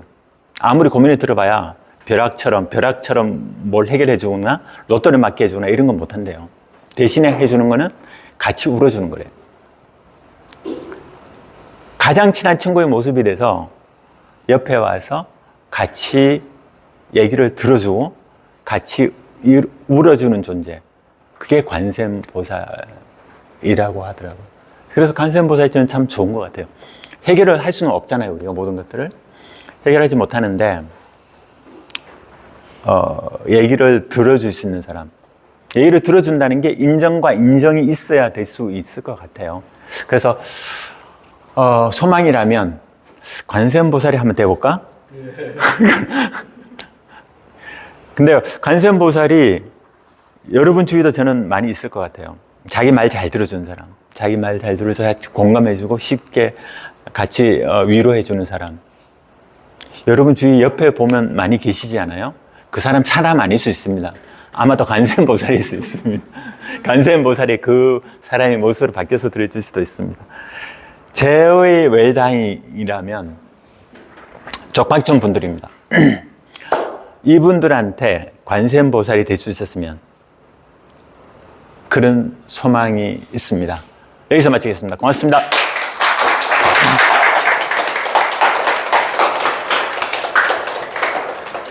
공학 박사님이 아니라 인류학 박사보다 훨씬 더 삶을 깊이 본다라고 얘기했는데 차마 그건 몰랐어요. 관세음 보살님이 오신 건 아닌가라는 생각이 들 정도입니다. 그럴 정도로 어떻게 보면 김원 박사님의 삶의 모습이 또 이렇게 비춰지는 게 아닌가 생각이 듭니다. 자, 여러분들에게 주어진 시간이 한 30여 분 남았는데요. 이 자리에 참여하신 분들 모두가 한 말씀 정도 하셨으면 좋겠습니다. 오늘 동자동이라고 하는 작은 공간을 통해서 우리 사회의 모습을 설명하셨지만 저는 이게 동자동의 모습만이 아니고 중구, 서울시, 대한민국만의 모습이 아니라고 생각합니다. 어쩌면 전 세계 우리 현대사회의 모습이 아닌가 싶고요. 거기에 핵심적인 키워드로 상실이라는 단어, 우리 모두가 공감하고 있는 단어가 또 상실이 아닌가 싶고요. 발음을 좀 어떻게 하느냐에 따라서 인정과 인정이 달라지는데 그거는 잘 안 되지만 그 인정이라는 부분도 우리 모두가 결핍되어 있는 게 아닌가 생각이 들어요. 많이 인정받고 있고 저희가 인정이 많다고 하지만 결국 인정 못 받은 부분들이 있고 인정을 희망하는 부분들이 있을 것이다 생각이 듭니다. 그래서 쪽방촌 사람들의 모습을 통해서 어쩌면 현대사회의 현대인으로서 우리의 모습을 다시 한번 되돌아보게 하는 것 같고요. 저는 그런 면에서 오늘 발표에 여러 명의 죽음이 있었던 것 같아요. 그 죽음이 상실과 인정이라고 하는 키워드의 부족 또는 과잉에 의해서 만들어진 건데요. 이러면서 우리 데스 카페에서 생각하고 있는 죽음에 대한 일관된 생각도 함께 해보게 되었습니다. 자, 그러면 짧게 이 강의를 듣고 질문이 있는 경우도 있지만 질문보다는 느낌을 한 단어 정도로는 표현하실 수도 있지 않을까 생각이 들어서 일단 플로어의 말씀의 기회를 드리겠습니다. 부탁드리겠습니다. 한국동작교육원의 공동대표 윤인숙이라고 합니다. 저도 지난번 만났을 때 김원 박사님이 동자동에 가신다고 해서 기회가 되면 저도 한번 같이 가서 이분들 얘기를 좀 들어보는 일을 할 수 있지 않을까 이런 생각을 했었는데 네, 이분들한테 필요한 것은 뭐 밥이나 옷이 아니라 관심이고 사랑이고 우정이구나 이런 걸 다시 알게 됐고요. 기회가 되면 한번 같이 가서 저도 이분들의 고통과 어떤 스토리를 같이 들어보는 그런 작은 일을 같이 한번 해보고 싶다 이런 생각이 들었습니다. 감사합니다. 네. 전 특별히 드릴 말씀은 없는데 그냥 상실이라는 말씀을 거기 들었을 때 정말 우리가 그러니까 거기 동자동에 사시는 분들뿐만이 아니라 그냥 우리 모두가 다 우리가 살면서 정말 내가 무엇을 상실했는지 그거를 자각하는 게 가장 중요하다는 생각이 들었습니다. 그러니까는 내가 무엇을 상실했는지 알면 어떤 문제를 파악할 수 있을 것 같고 또 그러면 또 이렇게 어떤 삶의 의지를 다시 좀 이렇게 세울 수 있지 않을까 그런 생각이 들었거든요. 그래서 쪽방촌에 계신 선생님들도 그 의지 이런 말씀을 드리는 것도 참 그렇지만은 제 딸이 예전에 신촌이었던 것 같아요. 비기슈를 그렇게 많이 사오더라고요. 그래서 어머 너 이런 걸 어떻게 구했니? 했더니만 노숙자 아저씨가 직접 하신다는 거예요. 그러면서 자기가 사면은 너무 고마워한대요. 그러면서 그게 아마 한 달에 한 번씩 나왔던가 어쨌든 그걸 이렇게 쭉 사왔던 게 기억이 났고, 그리고 이제 저도 그거를 읽었는데 내용이 너무 좋더라고요. 너무 좋아서 한동안 그거를 계속 읽었던 기억이 나고요. 저는 이제 이거를 들으면서 너무 일찍 돌아가시는 분들이 많다는 거에 사실 놀랐어요. 요즘은 사실 80대, 90대, 뭐 100세 이렇게 사실 어떻게 보면 너무나 오래 살고 죽고 싶어도 죽지 못하는 경우도 많잖아요. 근데 이분들은 너무 일찍 돌아가셔서 돌아가시기 전까지 그분들이 뭐 이렇게 어떤 삶의 무력감은 있을지언정 그래도 어떤 이렇게 삶에 대한 어떤 실오라기 같은 이렇게 좀 희망이라든가 아니면 뭐 어떤 갈망, 뭐 회한 이런 게 많이 있으셨을 텐데 그런 걸로 인해서 얼마나 힘드셨을까 그런 마음이 느껴져가지고 좀 많이 좀 그랬습니다. 이상입니다. 박사님, 정말 존경스럽습니다. 그렇게 16년 동안이나 하신다는 건 쉬운 일이 아닌데 언제 또 올 거야?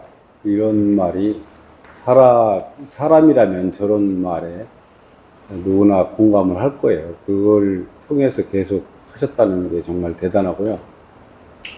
사실은 우리가 이제 저런 쪽방촌 사람들을 보면서 우리 한국 사회 현재의 모습을 잘 보고, 그 중에 수급비 35만 원이 나오는데 그게 오롯이 수급자한테 가지 않고 집주인한테 가는 이런 구조, 그런 것들을 사실은 충분히 개선할 수 있음에도 불구하고 이렇게 정책을 쓰고 있다는 그런 문제의식을 굉장히 갖고요. 현재 제가 사는 동네 일부도 최근에 그 발표에 의하면 그 동네에 사는 사람 중에 60%가 1인 가구예요. 깜짝 놀랐는데 100명이 사는 동네 60명은 혼자 산다. 근데 사실은 이게 우리 동네의 문제만이 아니고 한국 사회에 지금 1000만 1인 가구가 들어오고 있잖아요. 그건 통계로 나와 있는 건데 사실은 쪽방과 뭐 조금 넓은 방에 살든 혼자 사는 거잖아요. 근데 저 외로움과 고독 이런 것들이 사실 우리 사회에 굉장한 앞으로의 사회적 병이 어마어마하게 들어갈 거라고 생각됩니다. 이 문제를 국가가 또 지방자 정부가 적극적으로 개입하지 않으면 굉장히 큰 문제가 발생할 것 같다. 최근에 이렇게 사람과 고기라는 독립 영화가 있어요. 보셨는지 모르겠지만 웰다잉 우리 데스크카페에서 한번 본 적이 있는데 거기에 보면 폐지 줍는 어르신 두 분과 또 조그만 문 닫은 가게 앞에서 오이 이렇게 파는 할머니하고 세 분이 이제 혼자 살면서 살아가는 삶의 과정을 그리는 영화인데 사실 다를 바가 없거든요. 그분들은 이제 뭐 폐지 줍는 거와 또 쪽방과는 다르겠지만 사실 우리가 저기서 이제 고민하고 깊이 사고해야 될 거는 고독사, 혼자 삶 이런 것들이 아주 일반화된 한국 사회이기 때문에 이 문제를 어떻게 우리 사회가, 우리 지역사회가 함께 고민해야 되나 하는 문제를 숙제로 안고 좀 적극적인 토론을 해야 되고, 전부 김원 박사님 같은 분이 계시다면 얼마나 좋겠어요. 그럼 매일같이 찾아보겠죠. 그런 문제를 좀 더 깊이 성찰하게 됩니다. 네. 안녕하세요. 저는 대학에서 오래 있다가 은퇴하고 환경단체와 NGO에서 조금 일을 하고 시간을 보냈습니다. 근데 저는 사실은 어느 날 김원 박사님 페이스북을 보다가 이제 쪽방촌 사진을 몇 개 봤어요. 그래서 사실 김원 박사님은 제가 몇 번 뵀어요. 어떤 그 모임에서. 근데 박사님께 제가 DM을 보냈어요. 쪽방촌 한번 가시는 날 같이 가고 싶다. 그래서 하루를 쫓아갔습니다. 김원 박사님 좀 놀라셨어요. 어떤 할머니가 벼랑간 연락해서 뭐 쪽방촌 막 간다 그러니까 본인도 놀라셨다 그러시더라고요. 그래서 사실 오늘 여기 사진에 나온 분 몇 분 그때 제가 같이 방문했던 분들이었는데요. 근데 우선은 그 하루가 너무나 충격적인 여러 이제 장면들이 제 눈앞에서 펼쳐졌는데, 처음에 가면서 저는 엄청 두려웠어요. 사실은 이런 쪽방촌 사람을 가서 어떻게 대면을 하고, 이야기를 어떻게 건네지? 그냥 줄줄 쫓아가기는 했으나, 근데 뭐 봉지 뭘 들으셨더라고요. 뭐 감도 들고, 뭐 그 가시는 분마다 이제 본인이 뭘 전달해야 될 게 많으셨나 봐요. 그래서 너무나 쭈삣쭈삣하면서 이제 몇 분을 이렇게 뵀는데 정말 놀라운 거는 그분들이 불쌍해 보이지 않았어요. 사실은 너무 평온한 얼굴들이었고, 하물며 남을 도와주려는 마음까지도 굉장히 많이 표현을 하셨고, 그래서 이건 뭐지? 저는 그냥 우리가 막 시혜를 베풀어야 되는 대상으로 이분들을 알았는데, 사실은 머리를 꽝 얻어맞은 것 같았어요. 사실 저는 그날 가서 보고, 이분들이 그렇게 우리가 뭐 막 불쌍하게 볼 그런 대상들이 아니구나. 굉장히 자존심도 세시고, 막 사탕을 막 주시면서 주머니에 넣어가라고 막 그러시고, 그래서 사실 그날 갔다 와서 저는 너무 생각이 많아진 거예요. 아니, 내가 잘 살고 있나? 이렇게 뭐 큰 아파트에 살면서 내가 저런 마음으로 사람을 지금 대하고 있나? 하여튼 이런 생각서부터 실제로 저 사람들을 도와주려면 뭘 할 수 있나? 뭐 하여튼 엄청 복잡한 마음이 들었는데, 그냥 딴 거 다 제치고 제가 별로 할 수 있는 게 정말 없더라고요. 우선 저 그날 거기 갔다 와서 좀 아팠어요.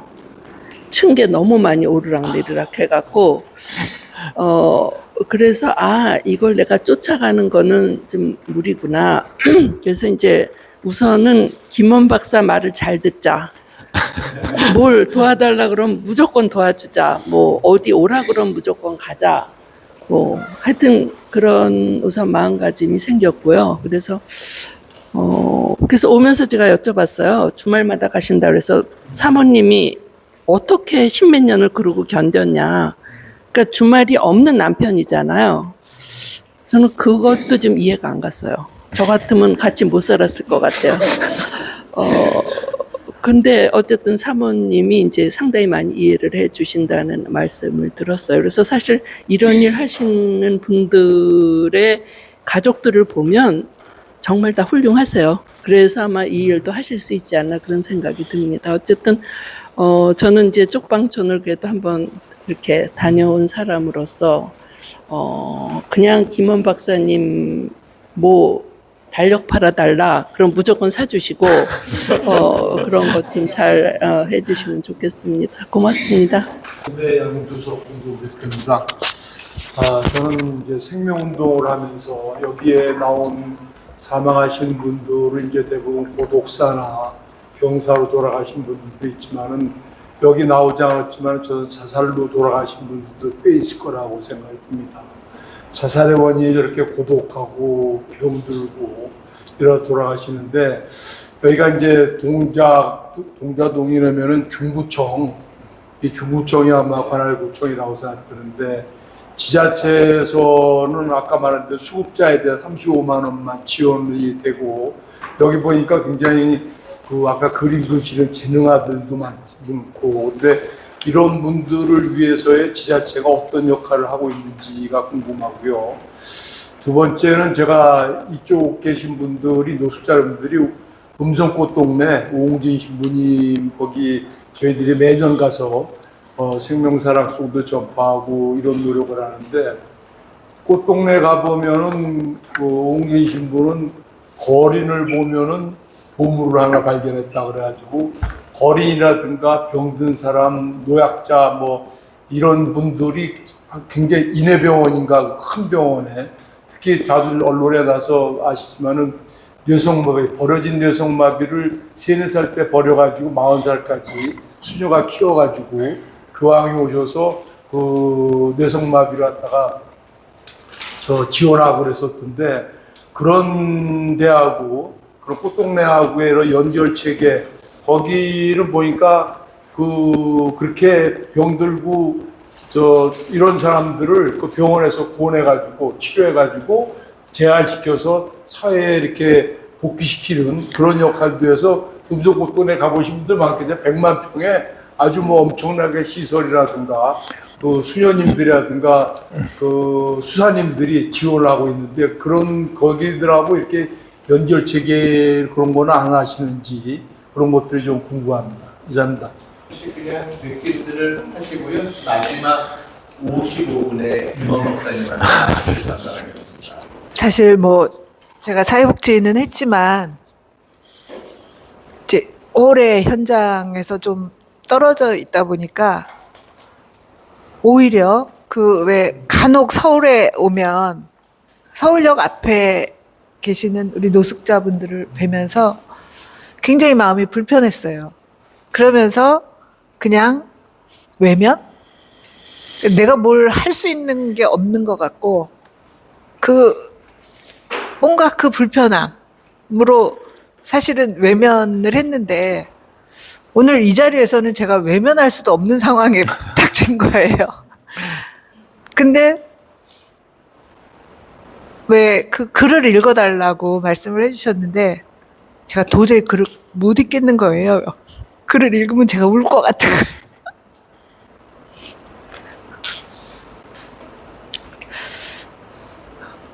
저는 웰다잉이라 함은 잘 사는 것과의 동전의 양면이다라는 생각이 들고요. 잘 산다 함은 함께 사는 것이 전제되지 않은 잘 삶이란 없다라는 생각이 들고 오늘 갑자기 또 제가 이렇게 수십 년 떨어져 있었던 복지 현장에 갑자기 확 들어온 것 같고 네, 많은 생각을 하게 하는 하루입니다. 이남희 교수님 한 말씀 또 이어서 주세요. 디자이너이고요. 이남이라고 합니다.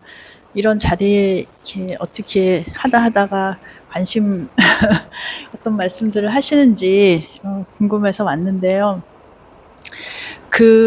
처음 많은 얘기들을 들으면서 이렇게 막 가슴이 막막한 것이 어쩔 수 없이 이렇게 이분화되어 있는 상황, 주는 사람과 받는 사람, 뭐 살아있는 사람과 죽는 사람, 이렇게 이분화되어 있는 그 간극, 아까 그 어떤 시에서도 그 당신과 나 사이에 있는 그 강에 대한 얘기를 했는데요.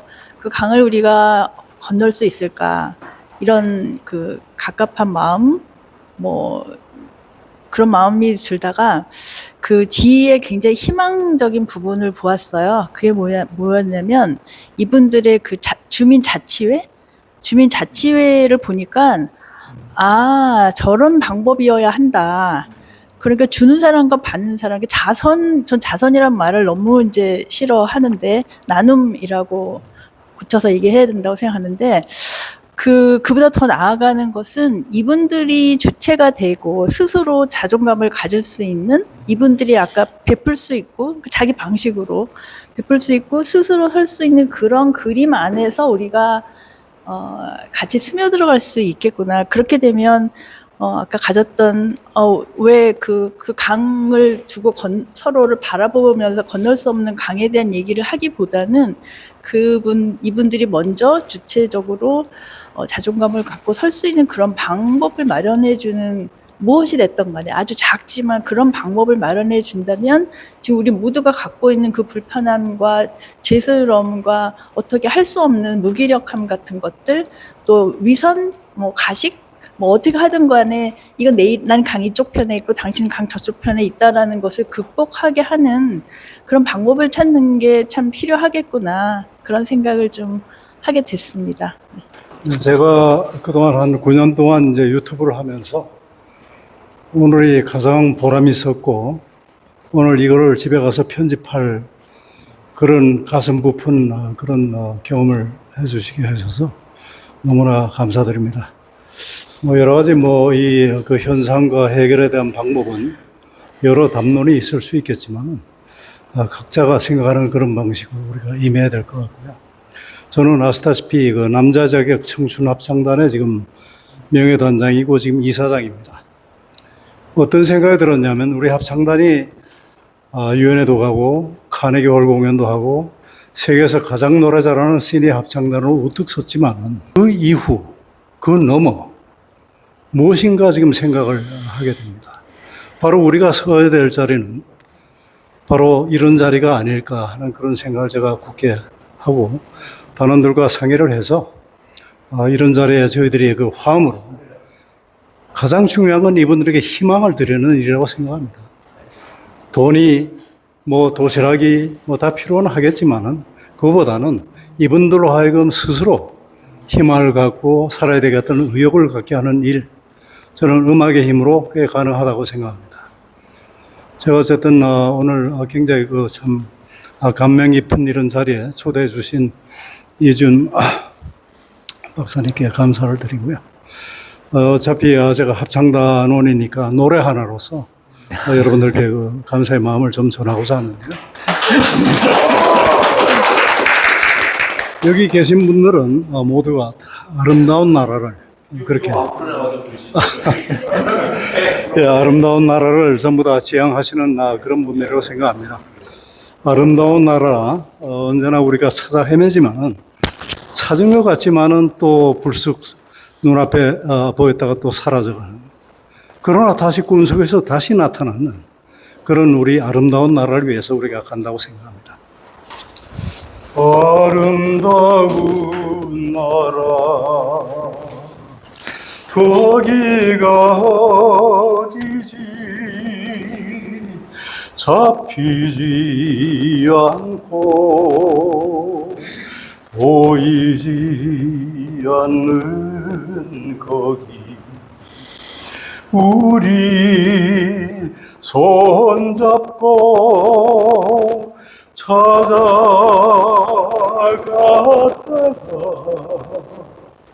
번번이 길을 잃고 돌아서던 거기 눈 감으면 불쑥 한 발자국 앞에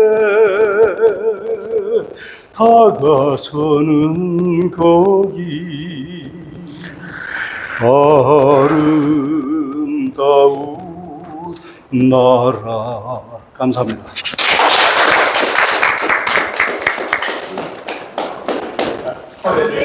사회를 여러분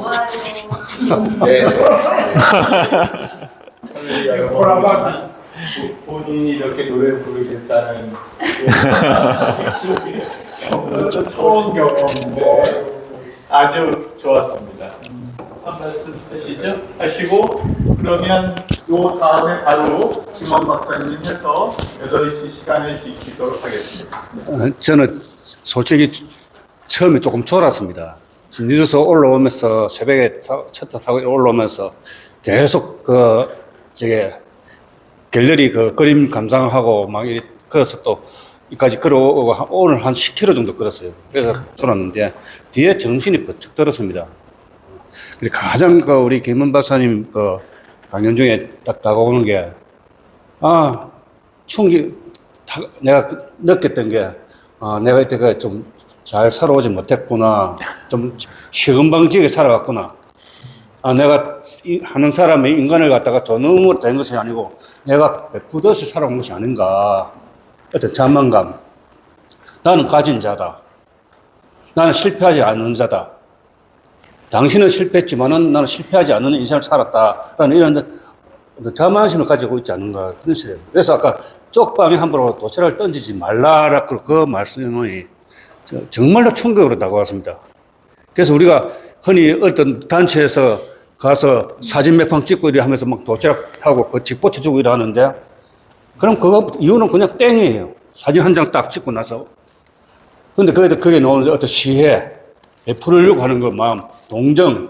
이것보다도 또 아까 우리 김원 박사님이 더 필요했던 그 쪽방 사람들한테 필요한 것이 연민과 더불어서 관심 들어주는 것이 아닌가. 같이 들어주는 것, 이야기를 들어주는 것. 그리고 가까이 해주는 것. 그것이라고 느꼈습니다. 그리고 아까 이야기했죠. 인정과 인정 사이. 우리가 가르치려고 드는 거.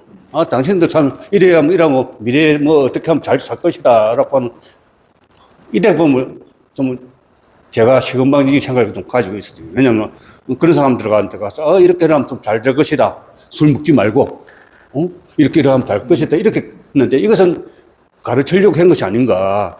그런 후회감을 많이 느끼고 죄송한 마음을 느낍니다. 오늘 많이 배웠습니다. 감사합니다. 이제까지 동자동 쪽방촌 사람들의 이야기를 했는데 어떻게 보면 현대인 모두가 느끼는 상실, 그리고 인정받지 못함, 그리고 사람과 관련된 정이 너무 부족한 현대 우리 모두의 모습들인 것 같아요. 우리는 관심을 주는 사람일 것만이 아니라 동자동 사람들과 우리를 동일시할 수 있는 부분도 많이 있는 게 아닌가, 또 그런 생각도 함께 하게 됩니다. 자, 그러면 마지막으로 우리 김원 박사님께 마지막 마무리 멘트를 박수로 청하겠습니다.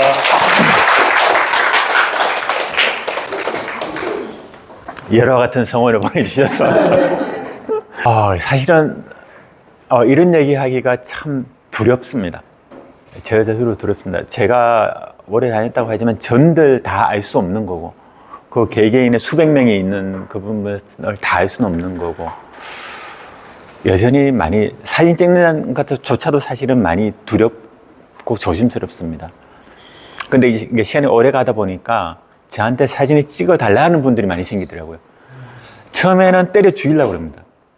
너 나의 사진을 찍어? 자기는 찍기 싫은데, 비참하고 힘들고 이런 모습 찍기 싫은데 너 나의 사진 찍어 죽이려고 그럽니다. 잘못 찍으면. 그랬는데 처음에는 그랬죠. 근데 시간이 가면 갈수록 그게 조금씩 변했습니다. 변해서 이제는 가면 사실은 거의 대부분 거부하지 않습니다. 오히려 찍어달라 하는 분이 많습니다. 나 좀 사진 좀 찍어. 나는 왜 안 찍어? 쟤는 찍어주면서 나는 왜 안 찍어서 하는 그런 사람들도 많이 있습니다. 그게 좀 시간이 지나니까 친해지니까 내가 뭘 하는지 아니까 내가 사진 찍어서 나쁜 짓 안 하고 내가 사진 찍어서 돈벌이 안 하고 하는 거 이제 어느 정도 이게 되니까 되는 거, 그런 관계가 되는 것 같아요. 그래서 참 조심스럽지만 이렇게 적극적으로 이제는 얘기를 해야 되는 게 더 좋지 않은가 이런 생각이 들어서 얘기를 하는 겁니다. 이걸 조심스럽기 때문에 그냥 묻어두고 갈 일은 저는 아닐 것 같아요. 이제는 그래서 좀 더 적극적으로 얘기하고 좀 더 넓은 공감대를 형성해 나가는 그런 시기가 이제 좀 필요하지 않을까 이런 생각이 듭니다. 그래서 조금 조심스럽더라도 이제는 얘기를 해야지 하는 그런 생각이 들어서 오늘 이런 자리가 되게 좋고요. 그래서 사진도 사진이 워낙 스트레이트하니까 조심스러운 면이 더 많습니다. 근데 그럼에도 불구하고 사진 없이 제가 말롱을 했으면 사실은 별로 이렇게 다가오는 면들이 훨씬 더 피부로 느끼기 어려울 부분이 있는데 사진이 그런 데면 힘이 있는 것 같고, 그래서 적극적으로 사진이든 이런 말씀들을 드리고 싶고, 뭐 제가 한다고 해서 세상이 바뀌겠습니까? 많은 그럼에도 불구하고 여기 오늘 계신 분들처럼 조금 더 동감하고 조금 더 아는 분들이 생겨서 그분들의 친구가 되고 무시하지 않고 투명인간 취급하지 않고 존중하고 이해할 수 있는 사람들이 한 분이라도 더 늘어나면 그게 조금씩 바뀌어가는 수 있지 않을까. 사실은 제가 아까 7분을 말씀드렸는데 그 중에 2분이 잘 되신 겁니다. 5분이 여전히 이제 좀 힘든 상황이에요. 답은 돌아가셨고 힘든 상황인데 2분처럼 될 수 있다는 희망. 그래, 될 수 있을까요? 뭔가 그분들한테 동기가 있으면 무슨 동기일까? 그건 각각 많이 다를 것 같아요. 아까 그림 그리는 부분 같은 경우는 엄청난 사실은 반전이었습니다. 진짜 극에서 극으로 반전된 사례라서 제가 어디 가면 흔히 이제 얘기를 하고 서로 참 고마워합니다. 저도 고마워하고 그분도 저한테 고마워하고 이렇게. 그런 계기들, 그런 분들이 좀 더 이제 많아지는 그런 게 되었으면 참 좋지 않을까. 그래서 여러분들도 기회가 되시면 그런 것들을 좀 인연으로 맺어져서 함께 되면 참 좋지 않을까 이런 생각이 듭니다. 고맙습니다.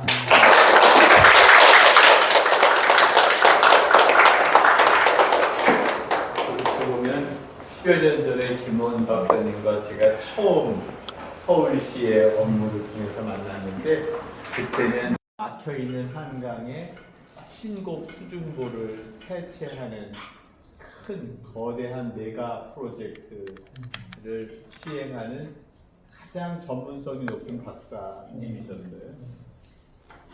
저는 그거에 총괄을 하는 위원회를 담당했었는데 그래서 이게 막힌 것을 뚫는 전문가시구나. 그렇습니다. 공학적으로. 근데 그 사이에 만나면서 10여 년간 조금은 거리가 있고 자주 못 만나다가 최근 4, 5년간은 저희 서재를 중심으로 한 회원으로 함께 하면서 그 누구보다도 많이 만났고 그 고향인 내성천, 경상북도 내성천의 모래밭을 저랑 같이 걷고 함께 답사를 2년 전에 했어요. 그리고 그날 신륵사에서 오는데 소나기가 억수로 내리는 여름날이었어요. 나이 60이 넘어서 소나기를 이렇게 여름에 찬란하게 맞아보는구나 라고 했던 것을 같이 경험했는데 오늘 드디어 김원 박사님이 그냥 공학 박사가 아니라 그리고 그냥 내성천의 모래밭에서 태어난 부석사의 기운을 갖고 있는 어린아이가 아니라 인간을 저렇게 달리 보는 진짜 부처님 보살 같은 분이구나 하는 보살이라고 했잖아요. 그래서 그런 느낌이 들어서 특별하게 저한테 아주 고마운 세미나였다고 생각합니다. 오늘 데스카페 주관해 주신 우리 이지윤 사무총장님, 이 자리에는 없지만 미국에 계신 강명호 교수님 등 모든 분들에게 감사의 말씀을 드리고 우리 모두에게 서로 간에 상실하지 마시고 서로 간에 인정하시면서 서로 간에 인정을 나누시기 바랍니다. 마치겠습니다.